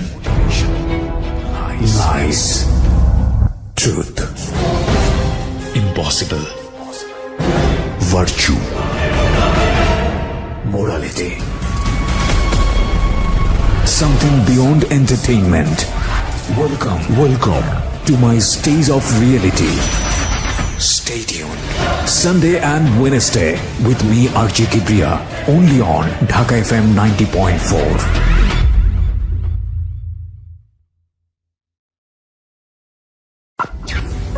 জীবন গল্প brought to you by Canadian University of Bangladesh. প্রিয় দর্শক এবং শ্রোতা, আপনারা শুনছেন জীবন গল্প, brought to you by Canadian University of Bangladesh. আমরা আবারও ফিরে যাচ্ছি আলাপনে। পরবর্তী পর্যায়ে আমার মা একজনকে বলেছিল যে আমার মেয়ের ছেলে মেয়ে নাই, আমি তোমাদের কাছ থেকে একটা বেবি আশা করছি, তোমরা এটার জন্য কি দাও। তিনি আপনাকে অ্যাকিউজ করতেন নাকি আসলে আপনারা ডাক্তারের কাছেই যান না এই বিষয়টা নিয়ে? সে কখনো না এই ব্যাপারে ইন্টারেস্ট ফিল করে নাই, বলেই মানে আপনি নিজে থেকে কখনো বলতেন যে চলো একটা বেবি ডাক্তার হ্যাঁ দেখাই? হ্যাঁ আমি দেখিয়েছি, টি এ খান সাহেব না একজন ছিলেন না, হ্যাঁ ওনাকে দেখিয়েছেন। হ্যাঁ ওনাকে দেখিয়েছি, উনি বলছে আপনাদের সবকিছু নর্মাল আছে। আমার তো বেবি আগে হয়েই ছিল দুটা, না এটা হতে পারে যে কোনো কারণে হয়তো মিসক্যারেজ হয়ে গেছে, সেক্ষেত্রে প্রবলেম ক্রিয়েট হয়েছে কিনা। হতে পারে, হ্যাঁ। তারপর যাই হোক, পরবর্তী পর্যায়ে আমার আর দেন আপনি আপনার হাজবেন্ডের সাথে বিষয়টা ডিসকাস করলেন যে বেবি অ্যাডপ্ট করবো কিনা বা কি অবস্থা? আমি তার সাথে না ওইভাবে জিজ্ঞেস না করে আমি এবার বললাম যে আম্মা একদিন ফোন করে বলে কি, শোনো তোমাদের জন্য একটা বেবি নিয়ে এসেছি। আমার মা নিজেই একজনকে বলেছিল, এটা একদম অর্ডারের বাচ্চা।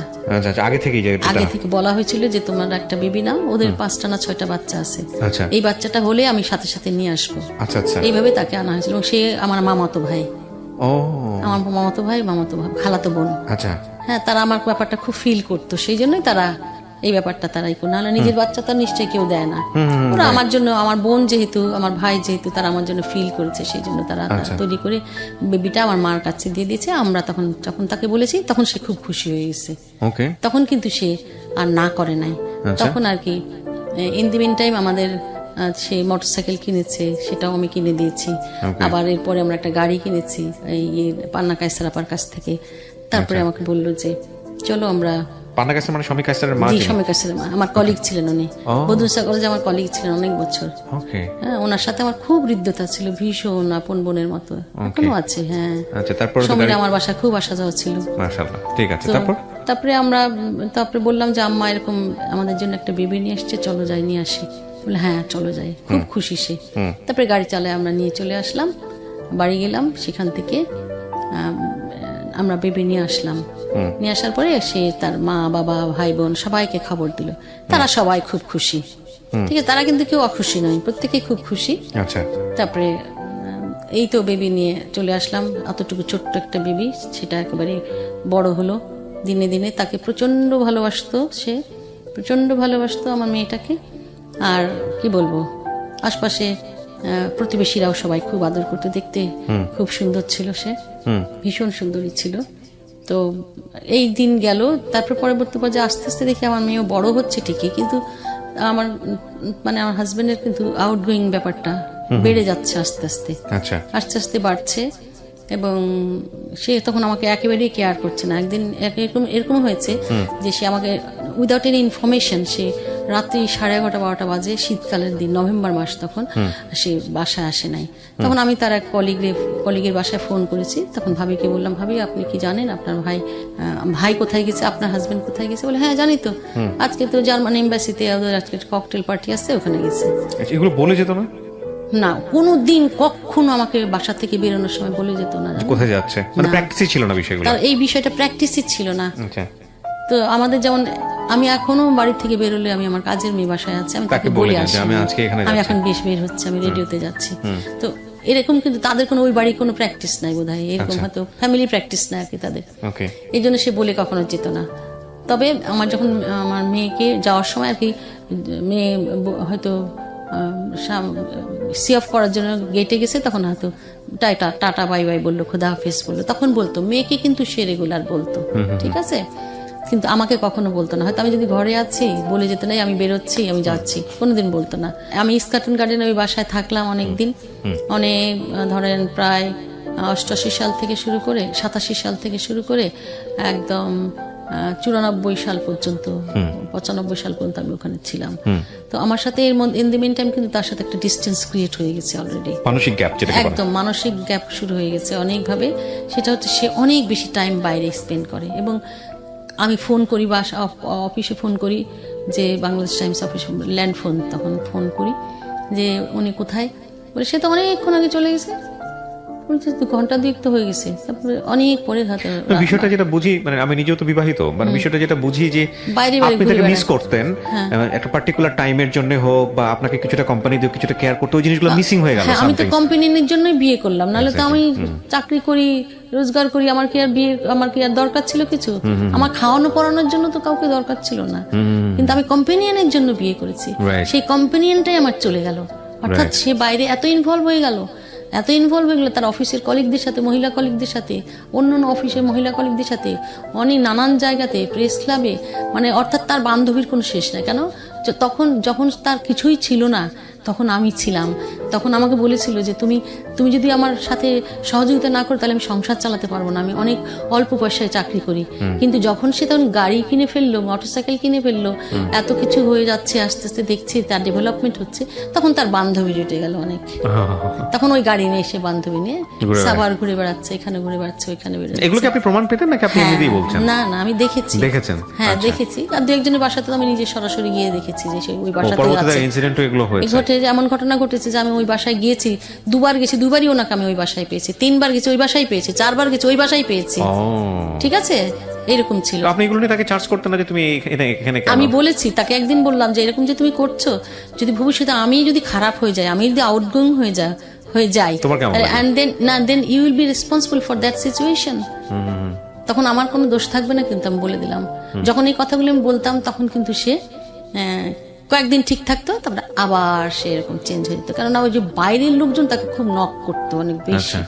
সে তো খুবই আলাপি ছিল, গপ্পবাজ ছিল, সবাই জমিয়ে রাখতো। এবং সে আমার বাড়িতে থাকার চাইতে তাদের সাথে কোম্পানি তার হয়তো পছন্দ হতো।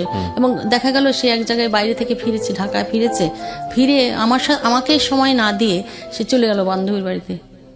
তা আমি বললাম যে এখানে গেল কেন, কিভাবে বুঝলাম যে সে গেল?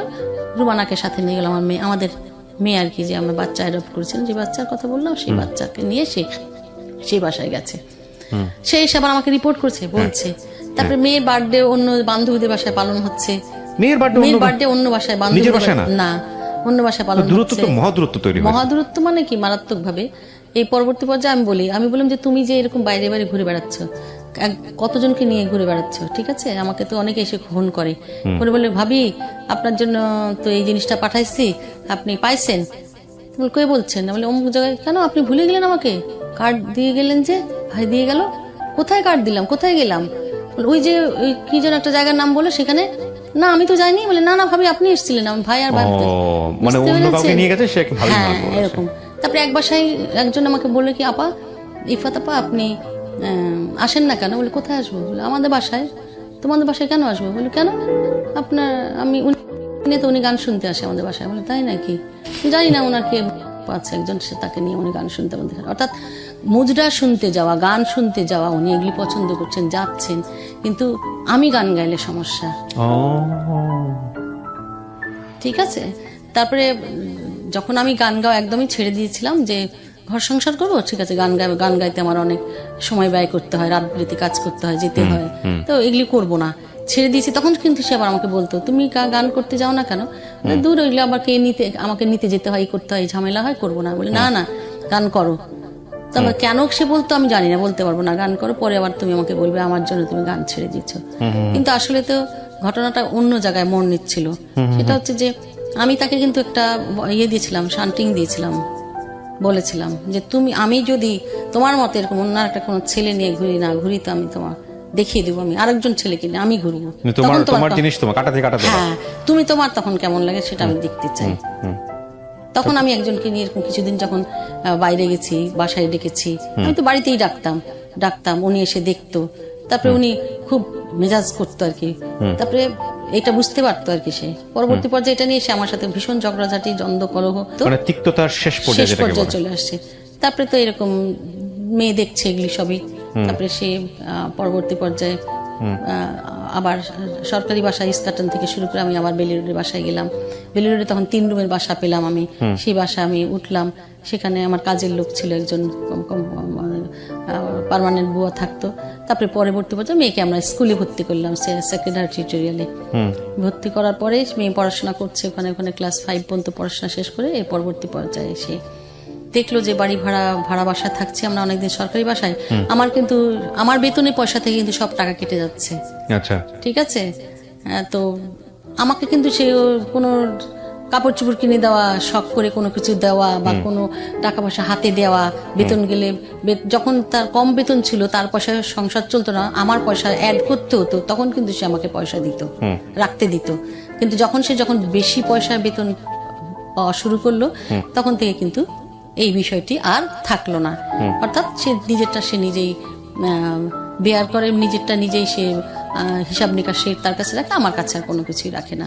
কিন্তু অনেক দিন পর্যন্ত এরকম চললো এবং এই বাকবিতণ্ডা, অর্থাৎ সে কিন্তু অসংখ্য মহিলার সাথে ঘোরাফেরা করছে, কিছুই হচ্ছে না, কিন্তু আমি যখন তাকে টিট ফর ট্যাট দেখানোর জন্য করলাম তখন কিন্তু সেটা নিয়ে বিশাল তুলকালাম কাণ্ড বাঁধিয়ে বসলো। কাণ্ড বাঁধিয়ে আমার ভাইদের কাছে কমপ্লেন করলো, বললো, নানান কিছু বললো। তা আমার ভাইরা এই ব্যাপারটাতে আর আমাদেরকে কোনো কিছু নক করে নাই, বলে নাই, সে যে বলছে। তারপরে পরবর্তী পর্যায়ে বলছে যে ঠিক আছে, যদি তুমি মনে করো যে এটা সমস্যা তাহলে তুমি আমার বোনকে সাথে নিয়ে আসো, সাথে নিয়ে এসে তুমি আমাদেরকে বলো, নাহলে আমরা তোমার কথায় ওর অবর্তমানে তুমি যা বলছো আমরা বিশ্বাস করছি না তোমাকে, একদম বিশ্বাস করেন, ওরও তো কিছু বক্তব্য থাকতে পারে, তাই না? তারপর যা হোক আমি বেলি রোডের বাসায় যখন থাকতে থাকতে আমার ওটা 95 সাল থেকে আমি 98 সাল পর্যন্ত থাকলাম। এর মধ্যে আমার একটা বিশাল বড় শারীরিক সমস্যা হলো। হ্যাঁ, সেটা হচ্ছে আমার ফাইব্রয়েড হয়েছিল, ইয়েতে ইউটারাসে ফাইব্রয়েড হয়েছিল, আর একটা অ্যাপেন্ডিসাইটিস পেকে গিয়েছিল। তো অসুস্থতার জন্য আমি গিয়েছিলাম আসলে গাইনি প্রবলেমের জন্য, ইন্ডিয়া গেছিলাম। আমাকে বললো তুমি ইন্ডিয়াতে যাও ট্রিটমেন্ট করতে, তখন কিন্তু সে আমাকে ইন্ডিয়ায় পাঠিয়ে দিল। এই যে আমি ইন্ডিয়ায় গেলাম, সব ভিসা টিসা কিন্তু সেই সব কিছু করে দিল। প্রায় 3 মাসের ভিসা ছিল আমার তখন, সেই সময়। আমি আমার মেয়েকে রেখে 98-এ চলে গেলাম ইয়েতে, কি বলে, ইন্ডিয়াতে গেলাম। ওখানে একটা মুসলিম ফ্যামিলির সাথে আমাদের অ্যাটাচমেন্ট ছিল ভালো, ওই বাড়িতে গিয়ে আমি উঠলাম। ওইখানে থাকতে থাকতে ওরা বললো চলো কাকিমা আমরা ইয়েতে যাই, দার্জিলিং বেড়াতে যাই। যেদিন যাব 15 জুন, তার আগে 2 দিন আগে আমার প্রচন্ড ব্যথা এবং কেমন জানি আমার দম বন্ধ হয়ে আসছে, খারাপ লাগছে ভীষণ ভাবে, কথা বলতে পারছি না, শ্বাসকষ্ট হচ্ছে। আমি বললাম তুমি তাড়াতাড়ি চলো, আমি তোমার বাংলাদেশে আমি কথা বলবো, তোমার কাকুর সাথে কথা বলবো, আমি তো মনে হয় বাঁচবো না মনে হচ্ছে, এরকম অবস্থা, আমি তো এত শ্বাসকষ্ট হচ্ছে আমি কথাই বলতে পারছি না। পরে টেলিফোনে কথা বললাম, ওদের ল্যান্ড ফোন ছিল, ফোনে কথা বললাম। কথা বলার পরে আমি বললাম যে আমি তো মনে হয় বাঁচবো না, আমি মারা যাবো, তুমি আমাকে নিতে আসো, অবস্থা খুব খারাপ আমার। তো বলে কি হয়েছে, ডাক্তার দেখাও তাড়াতাড়ি। পরবর্তী পর্যায়ে সেদিন রাত্রেবেলা যখন 2 দিন পরে, সেদিন 15 জুন ছিল, অ্যাটাক হলো, মারাত্মকভাবে অ্যাপেন্ডিক্স বাস্ট হয়ে গেছিল। তারপরে ওরা তাড়াতাড়ি করে হসপিটালে নিয়ে গেছিল। হসপিটালটার নাম কলকাতা রিসার্চ ইনস্টিটিউট। হ্যাঁ, তো আমাদের এখানে ইয়ের মতো পিজি হসপিটালের মতো আর কি একটা হসপিটাল ওখানে। তো সেখানে গেলাম, ওনার ডাক্তার আরবি চ্যাটার্জি, তাকে দেখালাম। উনি দেখিয়ে টেকে বললো হাই হাই, এটা সর্বনাশ ব্যাপার। পরে ওনারা টেস্ট করলো, বললো তো বিরাট বড় একটা ফাইব্রয়েড আছে আর এত ব্লিডিং হচ্ছে, এটা তো অবস্থা খুব খারাপ, একটা ব্লিডিং বন্ধ করে তবে অপারেশন করতে হবে। তারপরে ওনারা আর দেখলো যে হিমোগ্লোবিন আমার 4.5-এ চলে এসছে, যেখানে 10-12 থাকার কথা। তারপরে বললো তো যদি রক্ত না দেওয়া হয় তাহলে তার অপারেশন করতে পারবো না আমরা। তারপরে ওনারা আমাদেরকে, যারা যেই ভদ্রলোক আর কি আমাদের হেল্প করতেন, ভদ্রমহিলা, ওনারা ওখানে কলকাতায় ঠাকুরপুকুর এখানে থাকেন ওনারা। তো ওনারা কেয়ার থেকে ওনারা মেডিসিন নিয়ে নিল, ব্লাড নিল, 8 ব্যাগ রক্ত লেগেছিল আমার। 8 ব্যাগ রক্ত দিয়ে তারপরে অপারেশন হলো। তারপরে সেই অবস্থা থেকে অবস্থা থেকে অপারেশনের পরে আমি 3 দিনের পরেই আবার কমায় চলে গেলাম প্রায়। এই সময়টাতে আপনার হাজবেন্ড কতটুকু সাপোর্ট করেছে? এই সময় তারা ফোন করেছিল, তারা ফোন করলে পরে সে এসেছিল। ডাক্তার বলেছে অপারেশন করব, কিন্তু পেশেন্টের হাজবেন্ড না আসলে আমরা করবো না, কারণ ওনার ডেড বডি নিতে হতে পারে। সেই জন্য তখন আমি আবার আল্লাহর কি শান দেখেন, আমি যাওয়ার সময় না তাকে বলছিলাম আমার সাথে চলো, যাবে না, গেল না, কিন্তু আমি ওর ভিসাটা করে রেখে গেছিলাম যদি যায়। হ্যাঁ, নিজে থেকে করে গিয়েছিলাম, আমি নিজেই করে গেছিলাম, কেন জানি যে ভিসাটা আমাদের দুজনে না, আমি আসলে একসাথে যাওয়ার জন্য ভিসা করেছিলাম, কিন্তু সে যায়নি, আমার সাথে গেল না, আমি একাই গেলাম, ঠিক আছে, মেয়েকে রেখে। তারপরে আমি পরে ওনারা ডাক্তার নিজে কথা বলেছে ওনাকে ফোন করে যে আপনি আসেন, আপনার ছাড়া তো অপারেশন হবে না, দ্বিতীয় কথা হচ্ছে আপনার তো ডেড বডি নিতে হবে। তারপরে উনি অপারেশনের সময় দাঁড়িয়ে থাকলো, অ্যাবডোমেন ওপেন করলো, দেখে কি যে শুধু ফাইব্রয়েড নয়, আমার ডান দিকে একটা সিস্ট আছে এবং অ্যাপেন্ডিসাইটিস বাস্ট হয়ে গিয়ে সমস্ত শরীরে ওই যে ব্লাড ক্লট হয়ে ভিতরে জমা হয়ে খারাপ অবস্থা হয়ে গেছে। তারপরে উনি বললেন যে আমার তো এই অপারেশন করতে ওনার 5 ঘন্টার সময় লেগেছে। এরপরে আমি হসপিটালে 1 মাস 18 দিন ছিলাম, ওইখানে একাই ছিলাম। এবং ওই অপারেশনের 3 দিন পরে আমার অবস্থা বেশি খারাপ ছিল, তখন উনি আবার গিয়েছিল। উনি অপারেশনের পরের দিন চলে আসছিল। তারপরে উনি জুন মাসে আবারও আবার আমার শারীরিক কন্ডিশন আরো খারাপ হয়ে গেল। তখন উনি গিয়েছিলেন, যাওয়ার পরে ডাক্তার বললো যে আসলে ওনার আমার ইয়ের মধ্যে অ্যাবডোমেনের ভিতরে না ইয়ে থেকে গেছিল, গজ টজ এগুলো কিছু একটা থেকে গেছিল। এরপরে আমি চলে আসলাম 1 মাস 18 দিন থাকার পরে বাংলাদেশ আসলাম। এই যে আমি 1 মাস 18 দিন ছিলাম না, এর মধ্যে ইন করেছে এক মহিলা, ঠিক আছে, তার মধ্যে তার জীবনে মারাত্মক ভাবে ইন করেছে। তারপরে শেরাটনে ডেটিং করেছে। এটা আপনি প্রমাণ পেলেন কিভাবে? আমার মেয়ে, মেয়ের কাছ থেকে আমি ইয়েটা প্রমাণ পেয়েছি। ফোনে কথা বলে তো আমি বুঝতে পারি, তো ল্যান্ড ফোন, তখন আমি বুঝে গেলাম। তারপরে আমি তাকে বললাম, এটা আমি চার্জ করলাম যে তুমি এরকম একজনের সাথে ডেটিং করেছো। বলে হ্যাঁ তুমি জানো এগুলা? বলে হ্যাঁ জানি। তো তারপর আমি কিন্তু তার সাথে কোনো ঝগড়াঝাটি করিনি। আমার না ঝগড়াঝাটি করার স্বভাব না, আমি আসলে খুবই শান্ত প্রকৃতির মানুষ। কথা শুনে সেটা বোঝা যায় আসলে। তারপরে এরকম পরিস্থিতি চললো। তারপরে ইন দ্য মিন টাইম সে একটা সরকারি বাসায় সবসময় থাকি বলে সে একটা ওই বাংলাদেশ টাইমস বন্ধ হয়ে গেল, তখন সেখান থেকে সেখানে বড় অ্যামাউন্ট টাকা পেলো। হ্যাঁ, প্রায় 15 লক্ষ টাকা মতো বোধহয় পেয়েছিল। সেটার মধ্যে সে একটা অ্যাপার্টমেন্টের জন্য বুকিং দিয়েছিল। সেই এখন যেখানে আমি অ্যাপার্টমেন্টে থাকি সেই অ্যাপার্টমেন্ট সে আমাকে কিন্তু জানায়নি, কিচ্ছু জানায়নি। এবং কেনার পরে যখন হ্যান্ড ওভার হবে যেদিন, সেদিন আমাকে এসে বলে কি, এই আমরা এক জায়গায় বেড়াতে যাব, আমরা চলো, কাপড় চোপড় পরে না আমরা বেড়াতে যাব, ভালো কাপড় চোপড় পরো, তাই বলছে। নিজে কিন্তু কখনো ভালো কাপড় চোপড় কিনে দেয়নি আমাকে, আমি নিজে কিনেছি সারা জনম। আচ্ছা ঠিক আছে, গেলাম, রেডি হলাম। তো আমার খুব একটা বেশি উৎসাহ নয় দেখে বলে কি ব্যাপার? আমি বললাম তোমার কোনো উৎসাহ নয় মনে হচ্ছে। তা বলে না, কি আর উৎসাহ থাকবে, কোথায় যাবো কিছুই তো বললা না। বলে ঠিক আছে, ওখানে গিয়েই জানতে পারবে। তারপরে গিয়ে দেখলাম বেশ বড় ধরনের একটা গ্যাদারিং। তো আমাদের ইউডিডিএল এর ওরা করছে, ওখানে ফ্ল্যাট হ্যান্ডওভার হচ্ছে। তখন আর কি আমাদের এখানে ফ্ল্যাট হ্যান্ডওভার হয়েছে। তখন সেই চাবিটা সে আমার ওই ভাই এমডি সাহেব আমার হাতে দিয়েছে, বলছে যে ভাবি এই যে আপনাদের ফ্ল্যাটের চাবি। তখন আমি বুঝলাম যে সে আমাকে না জানিয়ে এই কাজটা করেছে। এটা তো ভালোই ছিল, একটু ভালো ছিল না, সারপ্রাইজিং ছিল, সেটা আমি খুশি হলাম। ঠিক আছে, কিন্তু বাসাটা তো তার নামে আর আমার নামে, দুজনের নামে বাসাটাও, সেটাও ঠিক, দুজনের নামেই ছিল বাসাটা। পরে হলো উঠলাম ওই বাসায়, চাবি হ্যান্ড ওভার করলে পরে আমরা 1 বৈশাখ 99 সালের 1 বৈশাখে আমরা ওই বাসা হ্যান্ড ওভার করেছি। সে এই প্রথম জীবনে, পারিবারিক জীবনের একটা জিনিস কিনেছে, সেটা হচ্ছে একটা চুলা। কারণ ওই বাসায় গিয়ে রান্না করে খেতে হবে তো। থাকে বোধহয় কিছু ছেলে এরকম পায় না। তারপরে সে কিনে গেল। আমি বাড়িঘর কিন্তু আমি যে শিফট করলাম কোনোটাতে সে কোনো হেল্প করে নাই। আমি আমার বড় ভাইয়ের অফিস থেকে ট্রাক নিয়ে, মিনি ট্রাক নিয়ে সমস্ত হ্যান্ড ওভার আমার কয়েকদিন ধরে সেগুলি শিফট করলাম এখানে, ঠিক আছে। তারপরে যাওয়ার সময় বলছে শোনো, এ বাসা থেকে কোনো ফার্নিচার, কোনো আলমিরা, এগুলো কিচ্ছু যাবে না। কেন? তাহলে আমি কাপড় চোপড় কোথায় রাখবো? সে শুধু অর্ডার দিয়ে দিল, ব্যাস শেষ। তখন আমি কি করলাম, আমি আবার একটা প্রাইভেট কলেজ চালাই, সেই কলেজের গভর্নিং বডি মেম্বার, আমি তাকে সেখানে একটা আলমারি দিয়ে দিলাম, 2টা আলমারি দিয়ে দিলাম, জানেন। একটা আলমারি আমার ভাইয়ের দিকে রাজশাহীতে পাঠিয়ে দিলাম, একটা কলেজে দিয়ে দিলাম। এবং বিনা আলমারিতে আমি ওই বাসায় উঠে গেলাম। আমি ভাবছি ওখানে গিয়ে নতুন আলমারি আমাকে কিনে দেবে, সেটা চিন্তা করে আমি কিনি নাই।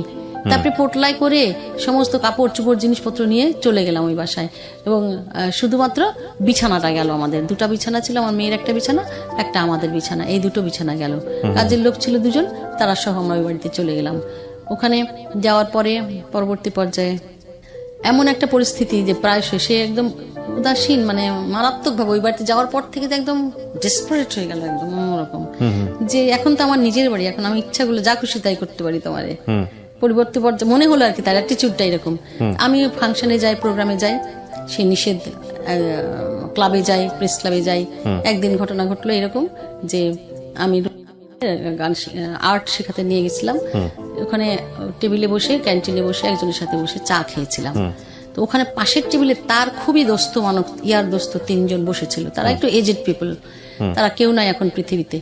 তো তাদের টেবিলে না গিয়ে বসে অন্য একটা টেবিলে বসেছে। সেই ভদ্রলোকটা কম্পারেটিভলি তাদের চেয়ে বয়স কম, জুনিয়র। তো ওনার সাথে আমার একটা আগে থেকে জানাশোনা ছিল ভালো, উনি একটা পত্রিকার সম্পাদক আর কি। তো আমি ওখানে গিয়ে বসলাম, হ্যালো কেমন আছেন ভাই? হ্যাঁ ভালো। বলে ভাবি বসেন, চা খান? বলে হ্যাঁ ঠিক আছে বসি। চা খেলাম। সেটা ছিল অক্টোবর মাস, ঠিক আছে। অক্টোবর মাসে ধরেন কয় তারিখ হবে? বলে আমাদের তো কয়েকদিন পরে প্রেস ক্লাবে জন্মদিন হবে, এই সেই নানান কিছু বলছে। আমাদের একটা ট্যুর আছে, আমরা সবাই সাংবাদিকরা ট্যুরে সুন্দরবন যাবো, এই সেই নানান কাহিনী বললো। আপনি যাবেন কিনা? বললাম না, আমি যাব না। তারপরে আমি ওই পরিস্থিতি পরে ওই অবস্থায় আমার রুমানাকে নিয়ে আমি বাসায় চলে এলাম। যাওয়ার পরে সেই দিন রাত্রিবেলা, না ওই একই দিনই আমার মেয়ের টিচার ছিল, তাজ ছেলেটির নাম, এখন সে অ্যাডিশনাল ডিস্ট্রিক্ট জাজ। সেই ছেলেটি পড়াতো। তো ওই ছেলেটিদের ওদের ওই ঢাকা বিশ্ববিদ্যালয়ে অনার্স ফার্স্ট ইয়ারের ছাত্র ছিল, সে লয়ে। সে ওদের জিপিএ 5 পেয়েছে। তাদের একটা রিসেপশন প্রোগ্রাম ছিল সিএমএইচে। সে বললো ম্যাডাম আপনাকে আমরা গান গাওয়ার জন্য দাওয়াত দেবো। বললো ঠিক আছে যাব। ওই অনুষ্ঠান যখন গিয়েছিল তাকে সেই অনুষ্ঠানে যাওয়ার কথা আমি বলে যাইনি, শুধু তাজের অনুষ্ঠান সেটা সে জানতো। রুমানা বলছে আব্বু আম্মু হচ্ছে আমার টিচারের একটা অনুষ্ঠান আছে, সেখানে গেছে, সেনাকুঞ্জে গেছি। প্রোগ্রাম সেরে গান টান গাওয়া হয়েছে, বড় বিশাল প্রোগ্রাম, খাওয়া দাওয়া হয়েছে, হতে হতে রাত্রি 12টা বেজে গেছে, বুঝছেন। আমার তো ভিতরে প্যালপিটেশন হচ্ছে রীতিমতো, এত রাত হয়ে গেছে। একটা অভ্যাসের ব্যাপার কিন্তু, হ্যাঁ অনেক মানুষ দেখবেন, আমি আমার ক্ষেত্রে যেটা বলি, রাত 10টার পরে বাসায় ঢুকতে গেলে আমার কিন্তু প্যালপিটেশন শুরু হয়ে যায়। আসলে চার্জ করার মতো কেউ নাই, বাট মনে হয় যে না আমি দেরি করে ফেলছি। এটা ছোটবেলার অভ্যাস। হ্যাঁ, এটা কিন্তু আমি পারিবারিক অভ্যাসের একটা ব্যাপার। 10টার পরে আমি বাড়ির বাইরে থাকি না, সেই জন্য অনেক রাত হয়ে গেছে। কিন্তু খাওয়া দাওয়া ডিনার না ছেড়ে আসতে দিবি না। তারপরে পরে রাস্তার মধ্যে কি হয়েছে, গাড়ি খারাপ হয়ে গেছে, মানে মরার উপর খাড়ার ঘা। এই করতে করতে অনেক রাত হয়ে গেছে। সে তো বাসার মধ্যে মনে করেন যে রেগে কি করবে, আমাকে একদম কচু কাটা করবে এমন পরিস্থিতি হয়েছে। তারপরে পরে যখন আসলাম, আরেকজন একটা গাড়ি নিয়ে তারপরে বাসায় ফিরলাম, দরজা কলিং বেল দিই, দরজা খুলে না। ঠিক আছে, তারপরে আমি যখন 7 তলায় বাসা, তো দরজা খুলে না, তখন সে খুলতে দিবে না। কাজের মেয়েদেরকে বলছে এই খবরদার দরজা খুলবি না, হ্যাঁ দরজা খুলবি না, হ্যাঁ সে বাইরেই থাকুক। মানে আমি বলতে পারবো না, একটা মিরাকল ব্যাপার যে আমি বেঁচে গেছি এবং এখন বেঁচে আছি আমি। কারণ তার মতো এরকম লম্বা চওড়া ফিগারের লোক আমাকে যদি ধরে, আমি তো কিছুই করতে পারতাম না। আসলে সৃষ্টিকর্তার হুকুম আছে যে আমি বাঁচবো, সেই জন্য হয়েছে, নাহলে তো বাঁচার কথা না। তারপরে এরকম পরিস্থিতি হয়ে গেল। তারপরে সমস্ত শরীর ক্লট, চোখের ক্লট বেঁধে গেল। তারপরে ঠোঁট এরকম উঁচু হয়ে গেল, ফেটে রক্ত হচ্ছে, সাংঘাতিক খারাপ অবস্থা। পরে আমি আমার মেয়ের যে ঘরে রুম ঘুমায়, সেখানে মেয়ের রুমে আমি চলে গিয়ে দরজা লক করে দিলাম। তো মেয়ের দরজা লক ছিল, আমি দরজা খুলতে বলেছি, চলি তো মেয়ে দেখে তো চমকায় গেছে। ঠিক আছে, যে কি অবস্থা, এরকম কেন এরকম হয়েছে, কি হয়েছে, আর তোমার আব্বু আমাকে মেরেছে। আর আমার মেয়ে কি বলবো, কিভাবে রিয়াক্ট করলো, কি বলো তুমি, হ্যাঁ। তারপরে সে আমি ওই ঘরে থেকে গেলাম। তারপরে সে পরিস্থিতি তো খুব ভয়ঙ্কর। তারপরে আমি আমার ভাইকে ফোন দিলাম। সেই সময়টাতে আমার মেজো ভাবি ছিল না, দার্জিলিং গেছিল বেড়াতে। টাইমটা ছিল অক্টোবর মাসের 11 তারিখ। এবার আমার মনে হয়েছে 11ই অক্টোবর প্রোগ্রাম ছিল সেনাকুঞ্জে, সেদিন রাতের ঘটনাটা এটা ছিল। ঠিক আছে, তারপরে ভাইকে বললাম, ভাই আমার এসে দেখলো। আমার একটা বন্ধু ছিল ম্যাজিস্ট্রেট, তাকে বললাম, মন্ত্রীর পিএস ছিল, তাকে যে ডাকলাম যে বল কি করব। সে আমার ক্লাসমেট ছিল। তো বললে কি, শোনো দোস্ত, তুমি যদি এই সংসার করতে চাও তাহলে কিছুই করো না, আর যদি তুমি সংসার না করতে চাও তাহলে অনেক কিছু করতে পারবা। এটা আমাকে বললো। তবে এই বাসায় থেকে তুমি কিছুই করতে পারবা না, কারণ তোমাকে তো কুচি কুচি করে মেরে ফেলবে, কেটে ফেলবে। তারপরে এমনিতেই তো তারা এমন একটা জায়গায় চাকরি করে, তাদের পেশাগত কারণে তারা মানুষের কাছে অনেক বেশি প্রিভিলেজড। তো সুতরাং তুমি কি করবা চিন্তা করো। তারপরে কয়েকদিন আমি কলেজে গেলাম না, কলেজের টিচাররা অনেকে দেখতে আসলো আমাকে, তারা কিন্তু এই ঘটনা কিছুই জানে না। আজকেই প্রথম আমার এই প্রোগ্রামের মাধ্যমে শুনবে। শুধু এটা এখানে না, আপনি কখনো বলেননি, কখনো কারোর কাছে বলিনি আমি বিষয়টি, শুধু আমার বান্ধবী জানে, হ্যাঁ আমার রুমমেট, আমার বান্ধবী দুজন, ওরা জানে, আর কেউ জানে না। আর আমার ভাবিদেরকে আমি বলেছি।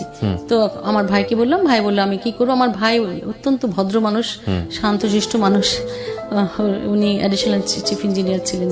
তো উনি কি করবে, পাজল হয়ে যাচ্ছে, বলে তোর ভাবি তো নাই, আমি যে কি করবো আমি বুঝতে পারছি না। যাই হোক, তখন উনি বনানের বাসায় থাকতেন, আমার ভাই সরকারি বাসায় থাকতেন।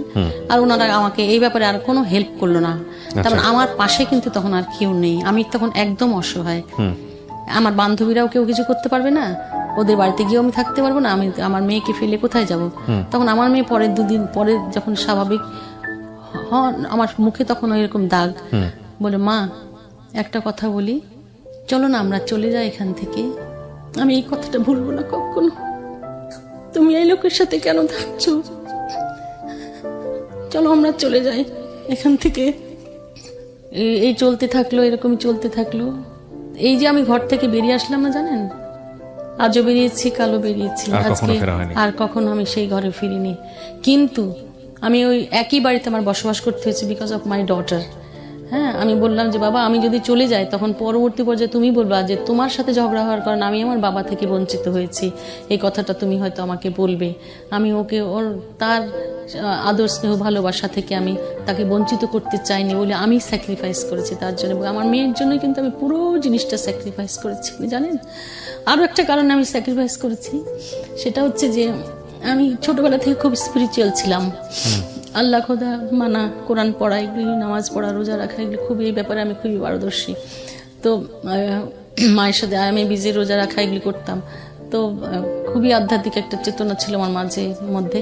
তো সেইখান থেকে আমি পড়েছি, কোরআনের আছে একটি সূরার আয়াতে আছে 127 নম্বর আয়াত, বলছে যে তুমি যদি তোমার স্বামীর সাথে বনিবনা নাও হয় তাহলে তুমি এমন একটা ব্যবস্থা করে নাও যেন তার সাথে আমার সেপারেশন থাকবে, কিন্তু আল্লাহ যেই কাজটি সবচেয়ে ধরেন হালাল বিষয় তালাক, সেটাকে খুব অপছন্দ করে। হালালের মধ্যে সবচাইতে নিচু স্তরের নিচু স্তরের। তো আমি আল্লাহকে ভালোবাসি, এটা আরো মজার, আরো অনেক বিষয় আমি আছে। ভালোবাসি, মানে এই শয়তানও জন্য খুব আমি খুশি হয়। হ্যাঁ, এবং আমি শয়তানকে পাত্তা না দিয়ে আমি আল্লাহকে ভালোবেসে আমি থেকে গেলাম। আমি বললাম না, আল্লাহ যে কাজটা আল্লাহ পছন্দ করে না সেই কাজটা আমি করব। আর আল্লাহ যে বলেছে তুমি অন্যের দোষ গোপন করো, তাহলে আমি তোমার দোষ গোপন করব, তাহলে আমি তার কোনো কথা কাউকে বলবো না। এই জন্য আমি কাউকে বলিনি। এবং আমি বিশ্বাস করি যে তার জায়গা থেকে বলার থাকলে হয়তো সে অনেক কিছু বলতে পারতো আপনাকে নিয়ে, হ্যাঁ, কিন্তু বলবে, কনজুগাল আমার- লাইফ। হ্যাঁ, হতে আমরা আসলে পারে। ওই জিনিসটাকে ফোকাস করতে চাই না, আমার ফোকাসের জায়গাটা হচ্ছে অন্য জায়গাটা। না, আমি এরপরে দেখেন এই যে আমি এইভাবে এইভাবে শুরু করলাম। আমি ধরেন কলেজে, বদরুসা কলেজে জয়েন করেছি লেকচার হিসেবে, অ্যাসিস্ট্যান্ট প্রফেসর, অ্যাসোসিয়েট প্রফেসর, দেন প্রফেসর। 26 বছর আমি বদরুসা কলেজে এক নাগারে থেকেছি। আপনার তো অসংখ্য শিক্ষার্থী তাহলে। আমার অনেক শিক্ষার্থী, 33 বছর আমি চাকরি করেছি, এবং আমার ছাত্রছাত্রীরা এখন বিশ্ববিদ্যালয়ের প্রফেসর, তারপরে কেউ কেউ জয়েন্ট সেক্রেটারি, ডেপুটি সেক্রেটারি, অসংখ্য রয়েছে, বিভিন্ন জায়গায় সঙ্গীত শিল্পী রয়েছে। এখন ছাত্র তো প্রচুর আছে। তারপরে পরবর্তী পর্যায়ে যখন আমি নাইমে ডিরেক্টর হিসেবে গেলাম, তখন আবার পরবর্তী পর্যায়ে প্রিন্সিপাল, হোম ইকোনমিক্স কলেজের প্রিন্সিপাল হলাম, তখন আমার অসংখ্য ছাত্রী।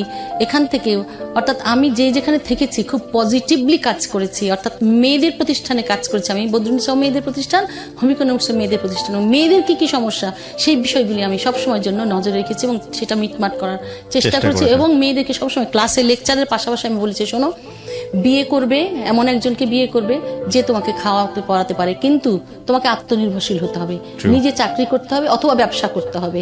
আর সবসময়ের জন্য দ্বিতীয় কথা হচ্ছে, তুমি যে বিয়ে করবে তখন চাকরি করবে, সে চাকরি করার যে টাকা, সেই টাকাটা তুমি ব্যাংকে জমা রাখবে। 5,000 বেতন পেলে মিনিমাম 2,000 টাকা তুমি রাখবে, 3,000 টাকা সংসার তোমার বাপকে বা বাবাকে বা স্বামীকে বা সন্তানকে দিবে। সঞ্চয় তুমি সবসময় করবে, সঞ্চয় তোমাকে কিন্তু অনেকখানি সাহস যোগাবে, নাহলে তোমাকে আসলে কোনো লাভ নেই, হ্যান্ড টু মাউথ করে কোনো লাভ নাই, তোমাকে সঞ্চয় করতেই হবে। আমি কিন্তু ক্লাসে আমার মেয়েদেরকে এইভাবে উদ্বুদ্ধ করি ক্লাসে, এবং মেয়েদেরকে আমি ইয়ের মাধ্যমে, কত হাঙ্গার প্রজেক্টের মাধ্যমে মেয়েদেরকে অ্যানিমেটার তৈরি করেছি। আমি নিজে একজন ক্যাটালিস্ট, অ্যানিমেটার, আমি টট ট্রেনিং করেছি, নিজে কিন্তু অসংখ্য ট্রেনিং করেছি, দেশে বিদেশে ট্রেনিং করেছি। আমি করার পরে দেখুন, যেমন ধরেন আমার মূল মোটিভ এখন আমার জীবনে ওই যে আমি আমার মেয়ের জন্য থেকে গেলাম স্যাক্রিফাইস। তখন আমি এই করতে করতে করতে তারপরে আমার মেয়ে যখন একটু বড় হলো, ও লেভেল পরীক্ষা দিল, ঠিক আছে। কিন্তু এই যে আমাদের মাঝে যে মনোমালিন্য ভাব, আমরা তো কথা বলি না, আজকে 19 বছর 20 বছর হয়ে গেলাম, একদিনও কথা বলিনি আমি, ঠিক আছে। সেও কথা বলে না এবং সেটা মনে করে না যে কথা বলতে হবে। মেয়েটা মারা গেল, তারপরেও সে আমার সাথে কথা বলে। কি বলেন, মারা গেল কিভাবে? আমার মেয়েকে তো মেরে ফেলা হলো। মেরে ফেলা হলো?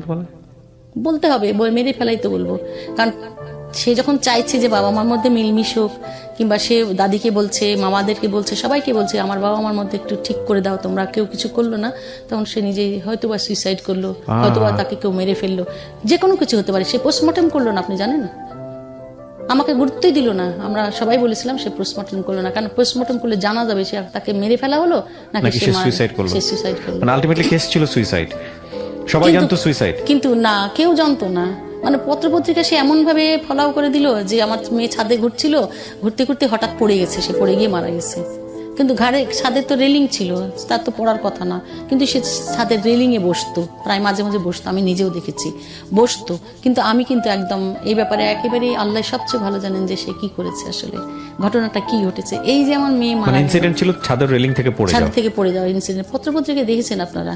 তারপরে এই যে মেয়ের জন্য কিন্তু আমি স্যাক্রিফাইস করে থেকে গেলাম এখানে, আজ আছি কাল আছি। এরপরে আমার মেয়ে মানে যখন, বিষয়টা কি আপনারা একসঙ্গেই থাকতেন কিন্তু কোনো কথা বলতেন না? না এখনো আমরা এক বাসায় থাকি, এখন একবার তেমন কথা বলেন না? না আমার প্রয়োজন পড়ে না। আমার কাজের লোক আছে 2 জন, তারা রান্না বান্না করে টেবিলে দেয় খাবার দাও, মানে আর আপনাদের আমি মধ্যে- আলাদা করে বাজার করি, আমার বাজার আলাদা করি আমি নিজে, এবং আমি আর আলাদা একটা উনি কাজের ওনার লোক মতো থাকেন, রেখেছি। আপনি আপনার মতো থাকেন? আমি আমার মতো থাকি, কারণ না তার পরিবারের কেউ এই ব্যাপারে তাকে বলেনি। সে বলছে না, আমি 2-1 জন হয়তো বলেছে, তার বন্ধু বান্ধব বলেছে না, আমি এটা কম্প্রোমাইজ করতে চাই না। ঠিক আছে, এটা তো নিজেদেরকে বিশাল পেনাল্টি দেওয়া। হ্যাঁ তো আমি কিন্তু সে কিন্তু আমি তো থানায় গেছি, থানাকে যখন জিডি করতে গেছিলাম তখন উনি বললো যে ম্যাডাম, তখন কিন্তু আমি নাইমে, তখন আমি প্রফেসর বদরুন্নেসা কলেজে, তো আমি এই কাজটা করিনি, বলিনি সবার কাছে। কেন বলিনি? থানায় কেস করিনি, এগুলি করলে তো তার 7 বছর জেল হয়ে যেত, তাহলে কি তার জীবনটা নষ্ট হয়ে যেত, খারাপ হতো, আমার খারাপ লাগতো আর কি, এই জন্য আমি আর করিনি কিছু। না কিন্তু ঠিক আছে, ওই বিষয়গুলো না অন্য বিষয়। তারও তো এরকম করে অনেক কিছুই বলার আছে। আপনি যেরকম ভাবে বলছেন, আপনি একজন শিক্ষক মানুষ, আপনি নিশ্চয়ই বুঝতে পারবেন আমার না, জায়গা আমি থেকে। সঙ্গীত শিল্পী হিসেবে সে সবসময় হাইলাইট করছে যে এই ও সঙ্গীত শিল্পী, অর্থাৎ সঙ্গীত যারা গান করে তারা তো বাইজিরা গান করে, এটা হচ্ছে তার ভাষ্য। এটা তো ভদ্রলোকের বউ বা মেয়েদের গান করার কথা সেটা হয়তো না। রেগে বলেছে সে। না না, সবসময় সে বলেছে আমি গান করলে এটা খারাপ, অন্যরা গান করলে ভালো, বা অন্যের গান শুনতে তুমি মুজরা শুনতে পারে সাথে নিয়ে অন্য বাড়িতে যাচ্ছ, ঠিকই যাচ্ছ, বলে তখন বলে কি যে এইটা ভালো লোকেরা গান করে না, সেই জন্য করতে হবে না। ঠিক আছে, তার একটা না, সে যদি সে বলতে পারতো দাবিকে যে ঠিক আছে তোমার করতে হবে না, সে কিন্তু সেটা কোনোদিন বলেনি, ঠিক আছে। বলেনি। কিন্তু আমার ভালো লাগার একটা আনন্দ, আমি বলছি দেখো আমাকে কিন্তু গান তুমি শেখাও নাই, আমি সেই 2 বছর বয়স থেকে গান করেছি, আমি 4 বছর বয়স থেকে রেডিওতে গান করেছি, 6 বছর বয়স থেকে তারপরে টেলিভিশনে গান করেছি, চলচ্চিত্রে গান করেছি, 20টা চলচ্চিত্রে গান করেছি আমি। ঠিক আছে, ইনসিডেন্টগুলো নিয়ে আমি জানি, ইনসিডেন্টগুলো নিয়ে যদি আপনি কথা বলতে শুরু করেন, এটা অসংখ্য ইনসিডেন্ট আসবে 20 বছরের কনজুগাল লাইফে। হ্যাঁ। এটা ওনার জায়গা থেকেও সত্য। ওনাকে উনি যা বলবে সেটাও সত্য, আমি যেটা বলবো সেটাও সত্য। এই 2 সত্য পাশাপাশি রেখে 2 সত্যের মধ্যে একটা বিস্তর তফাৎ আছে। মূলত হচ্ছে আপনি আপনার জায়গা থেকে ওনার সাথে ম্যাচ করেননি, উনিও ওনার জায়গা থেকে ম্যাচ করেননি, দুজনের জায়গায় সত্য। কিন্তু কথা হচ্ছে যে একটা প্রাণ চলে যাওয়া, সেটা একটা ইনসিডেন্ট হোক বা যেটাই হোক না কেন হয়েছে। এখন কথা হলো যে এই এই প্রাণ মানুষটাকে চলে যাওয়ার আমি পরেও- আপনাকে কোশ্চেনটা করতে চাই, যে মানুষটাকে আপনি পছন্দ করলেন না, বা যেই মানুষটা আপনাকেও পছন্দ করলো না, এত এত এত বড় রকমের দূরত্ব, তার সঙ্গে এতটা জীবন স্টে করছেন কেন? কি জানে ওই যে ওই কথাটাই ভেবে যে আবার আমি একজনকে তালাক দিয়ে চলে যাব, এটা সেটা খারাপ তো জিনিস না? আপনার জীবনেও আছে, ওনার জীবনেও আছে, হ্যাঁ, প্রথম জীবনে। খারাপ। হ্যাঁ, সেখানে তাকে তার ওয়াইফ তালাক দিয়ে চলে গেছিল, আমি আমার একজনকে তালাক দিয়েছিলাম। কেন দিয়েছিলাম? সেখানে আমার জীবনটাকে সে দুর্বিষহ করে দিচ্ছিল, সেখানে এখানেও তাই চলে হয়েছে? আসছে। এখানে দুর্বিষহ করলেও যে আমি ইনকাম করি, আমি কোনো কিছু করি, আমার টাকা পয়সা এগুলি খোঁজ খবর কিন্তু সে কখনো নেয় না। তার মানে তার কিছু ভালো গুণ আছে। হ্যাঁ, তা তো অবশ্যই ভালো গুণ আছে, মানে কি সে তো very much devoted to his work, তার প্রফেশনে সে মারাত্মক ডিভোটেড। এনিওয়ে, তো সেখানে তার তো ভালো গুণ আছে, অবশ্যই ভালো গুণ আছে যে সে আমার কাছ থেকে কোনো টাকা পয়সা হিসাব নিকাশ নিত না, যে তুমি কয় টাকা রোজগার করে সে। তবে আমি যদি কখনো টাকা চাইতাম, বলো কি করবা টাকা, তো আমি বললাম কেন, আমার এখন এই মুহূর্তে ব্যাগে টাকা না, আমি তোমার কাছে একটু টাকা চাই, কলেজে যাবো এই জন্য, তো আমাকে একটু পৌঁছে দাও। না, আমি পৌঁছে দিতে পারবো না। তুমি এত কাজ নিজে করতে পারো, নিজে নিজে কলেজে যেতে পারো না? সে তো যাইতেই পারি, আমার কাছে টাকা নেই, তো তাই প্লিজ আমি তুমি আমাকে দাও। একটা প্রশ্ন আপনাকে করতে চাই, যে আপনি তার কিছু ভালো গুণের কথা বলছেন, সেটা হলো যে আপনি যেটা বললেন সবই ঠিক আছে, তাহলে সে তো চাইলেই পারতো অন্য কারোর সঙ্গে সংসার করতে, এথিক্যাল জায়গা থেকে যদি করছে কিনা আমি তো খোঁজ না, ওটা নিইনি। করলে আপনার সঙ্গে কিভাবে থাকে? ভিতরে আর অনেক ঘটনা আছে। না, আমি ঘটনা যেতে চাই না। যে মানুষটাকে আমি পছন্দই করি না, সে মানুষের সঙ্গে আমি এক বাড়িতে কিভাবে আমার থাকবো? কথা হচ্ছে তাই, তুমি যখন পছন্দ করো না, তো সবাই বলে তারপরে তুমি আপনার তাকে নিশ্চয়ই তালাক দিয়ে পছন্দ দাও। করে। না, তালাক দিয়ে দাও না। সে বলে যে সে তালাক দিলে যদি আমি তার প্রপার্টি চাই, সেজন্য তার তো এখন অনেক প্রপার্টির মালিক সে। এখন তার কিছুই ছিল না যখন বিয়ে হয়েছিল, 5,000 টাকাও ছিল না ব্যাংকে। তারপরে প্রথম আমি তাকে 5 কাঠা জমি কিনে দিলাম আর শ্রীনগরে। তারপরে বললাম তুমি একটা কিছু করো, তাই করতে করতে সে সাভারে একটা 1 বিঘা জমি কিনলো। এই জমি 2 বিঘা কেনার পরে সেইখানে সেই জমি কিন্তু 1 বিঘা তার, আর 1 বিঘা জমি আমাকে বলেছে যে তোমার যে কাবিনের যে আমার একটা টাকা দিতে হতো না, সেটা তো আমি দেইনি, সেই বাবদ তোমাকে আমি 1 বিঘা জমি দিয়ে দিলাম। ঠিক আছে, এটা বলেছে আমাকে, মুখে বলেছে। লিফটে যাওয়ার সময় বলে গেল, বাসায় যখন লোকজন আসবে না ইয়ের থেকে, মিউনিসিপ্যালিটি থেকে, তখন বলে দিবা যে আমরা ট্যাক্স দিয়ে দিয়েছি আর এই বাড়িটা আমাদের 2 জনের নামে। ঠিক আছে, মানে তখন জানলাম আমি যে এই বাড়িটা আমাদের দুজনের নামে। এই হচ্ছে ঘটনা। তারপরে এই পরবর্তী পর্যায়ে আমার পুরো গল্পটা শুনে একদম সত্য সত্য কথা বলি, আমি আপনার চেয়ে বয়সে অনেক ছোট হব, কিন্তু আমি অনেক মানুষের জীবনের গল্প শুনেছি। হ্যাঁ, আমার এই আমার মতো শুনেননি মিস্টেরিয়াস লাভ। হ্যাঁ। আমি শুধু এটুকুই বলতে চাই, দিস ইজ ডেফিনেটলি সামথিং। দুজন মানুষকে ঘৃণা করেও যে ভালোবাসা যায়, এটা আমার কাছে সেটাই মনে হয়েছে। আমি জানি না আপনার জায়গা থেকে আপনিই সত্য, তার জায়গা থেকে সে সত্য। আপনাদেরকে জাজ করার মতো যোগ্যতা, কোয়ালিটি, বয়স কোনোটাই আমার নাই। আমি আর প্রথমে অ্যাপোলজি করে নিচ্ছি। কিন্তু এত কিছুর পরেও দুজন মানুষ যখন একটা বাড়িতে থাকে, তার মানে নিশ্চয়ই দুজনের ভিতরে কিছু একটা আছে। না, এছাড়া আরো একটা কারণ আছে।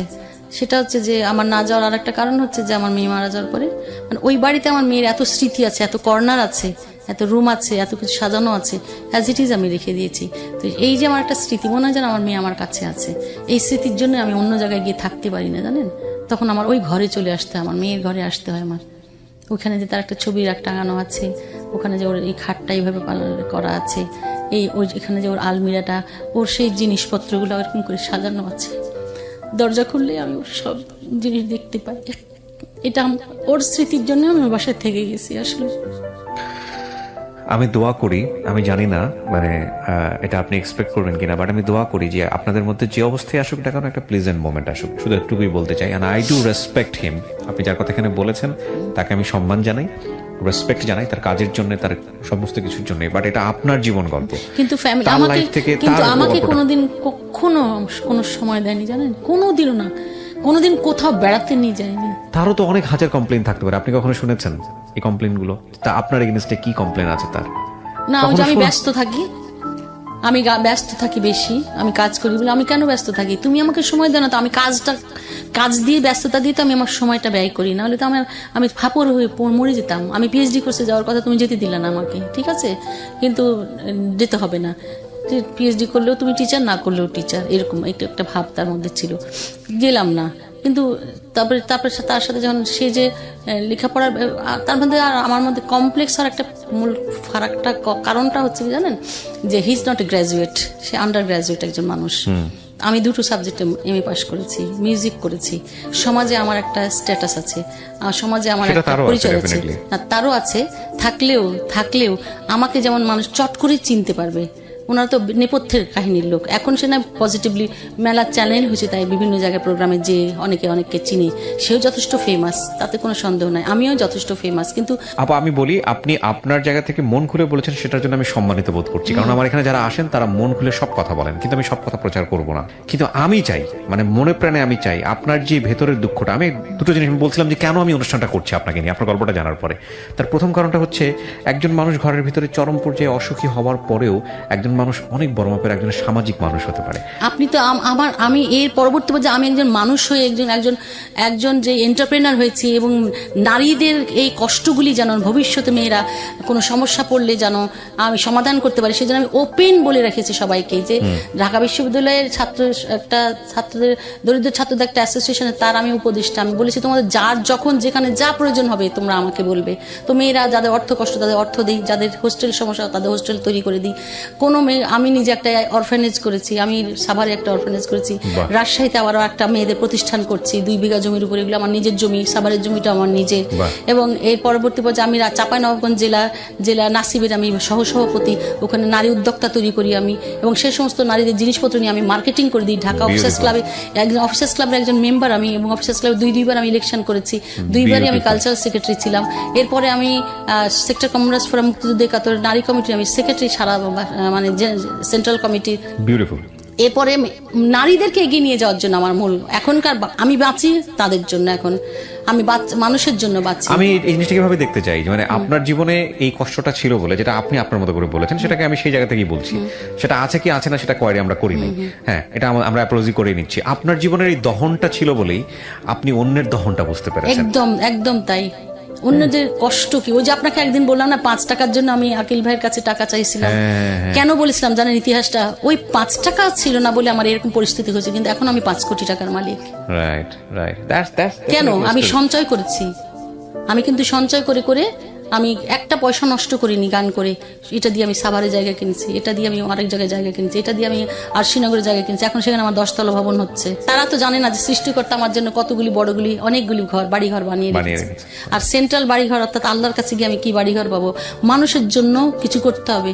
বলেছে না তুমি পূর্ব অথবা পশ্চিম দিকে, সূরা বাকারাই বলেছে ফেরা তাতে কোনো সবচেয়ে পূর্ণ নয়, সব বেশি পূর্ণ মানব কল্যাণের জন্য। অর্থাৎ মানুষের কল্যাণে তুমি যে সময়টা ব্যয় করবে, যে অর্থ ব্যয় করবে, সেটার জন্য তুমি মাল্টিপল পাবে। সুতরাং আমি সেই জন্য সেই উদ্দেশ্যে আমি এখন কাজ করি এবং মানুষের মেয়েদের কষ্ট, বিশেষ স্পেশালি আমি গার্ল চাইল্ডদের জন্য চিন্তা করি এবং এই জন্য মহিলাদের জন্যই আমি এই প্রতিষ্ঠানটি ওখানে করছি, ট্রেনিং সেন্টার। ওখানে মেয়েরা থাকবে না, কিন্তু আশপাশের মেয়েরা ট্রেন আপ হবে এবং ওখানে আমি বিল্ডিং বানাচ্ছি এবং ওই বিল্ডিং এর মধ্যে মেয়েরা এসে ট্রেনিং করবে। তারা যেমন কোরআন শিক্ষা করবে, বাংলা শিক্ষা করবে, তেমনি তারা হাতে কলমে কাজ শিখবে, কাজ শিখে নিজেরা আত্মনির্ভরশীল হবে এবং তারা আত্মনির্ভরশীল এবং আমি তাদের সাথেই থাকবো। আমি শেষ জীবনটা আমি যেন তাদের সাথে থাকতে পারি, এটাই আমার। আর এই বাড়িতে থাকার কোনো তেমন। আমি অবশ্যই ধন্যবাদ জানাই যে আপনার মতো একজন সোশ্যালি এনরিচ পারসন, যার লক্ষ লক্ষ অনুসারী, আমি বলবো স্টুডেন্ট থেকে শুরু করে অন্যান্য জায়গাগুলোতে, আপনি আজকে আমাকে আপন ভেবে নিজের এই কথাগুলো, ঘরের কথাগুলো আজকে লাখ লাখ মানুষের সামনে উপস্থাপন করেছেন এবং আপনি দেখিয়েছেন যে একটা মানুষ যখন ঘরের ভিতর শান্তিতে থাকে ওই মানুষের অনেক প্রোডাকশন থাকে, কিন্তু আপনি যদি আপনার জায়গা থেকে দোষ কাটছিল সেটা আমরা আইডেন্টিফাই করি, কিন্তু এটা নিশ্চিতভাবে বলতে পারি আপনি হ্যাপি না। এই হ্যাপিনেসের জায়গাটা থেকে আপনি আনহ্যাপি থাকার পরেও আপনি সামাজিক মানুষ হয়েছেন এবং উদাহরণ সৃষ্টি করার মতো সামাজিক মানুষ হয়েছেন। কোনো এক্সকিউজ দেননি এই জায়গাটাতে, যে আপনি চাইলে এক্সকিউজ দিতে পারতেন আমি হ্যাপি না, আমি করতে পারিনি, কিন্তু আপনি সেটাকে না দিয়ে আপনি নিজেকে আইডলের জায়গায় স্থাপন করেছেন। এইটা আমার কাছে হচ্ছে গল্প। দেখেন আমি সঙ্গীতও কিন্তু ইন্টারন্যাশনাল অ্যাওয়ার্ড পেয়েছি, তাসখান থেকে অ্যাওয়ার্ড পেয়ে নিয়ে এসেছি। জি, আপনার সঙ্গীত তো আমরা বাংলাদেশের মানুষ জানেই। রমজান মাস আসলে মানে আপাকে দেখা যায় না এরকম কোনো চ্যানেল নাই। না, এখন ফ্রাইডেতেও দেখা যায়, ফ্রাইডেতেও দেখা যায়। মাশাআল্লাহ, দোয়া করি আপনার জন্য আর আমাদের জন্য দোয়া করবেন। আমরা ছেলের সমপরিমাণ এবং আমি মনে প্রাণে দোয়া করি আপনারা দুইজন কোনো একদিন খুব সুন্দর একটা পরিবেশের মধ্যে চলে যান। আমি দোয়া করি আল্লাহ সর্বোত্তম সিদ্ধান্তকারী, তিনি জানেন ভবিষ্যৎ কি হবে। আমি কিছু করতে চাই না, আল্লাহ যেটা সিদ্ধান্ত নেবে আমি সেটার উপরে বসে আছি। আপনাদের সুন্দর একটা ভবিষ্যৎ হোক এই দোয়াটুকু করি। আপনি অনেক ভালো থাকবেন, আমাদেরকে সময় দেওয়ার জন্য ধন্যবাদ। ধন্যবাদ আপনাদের সবাইকে।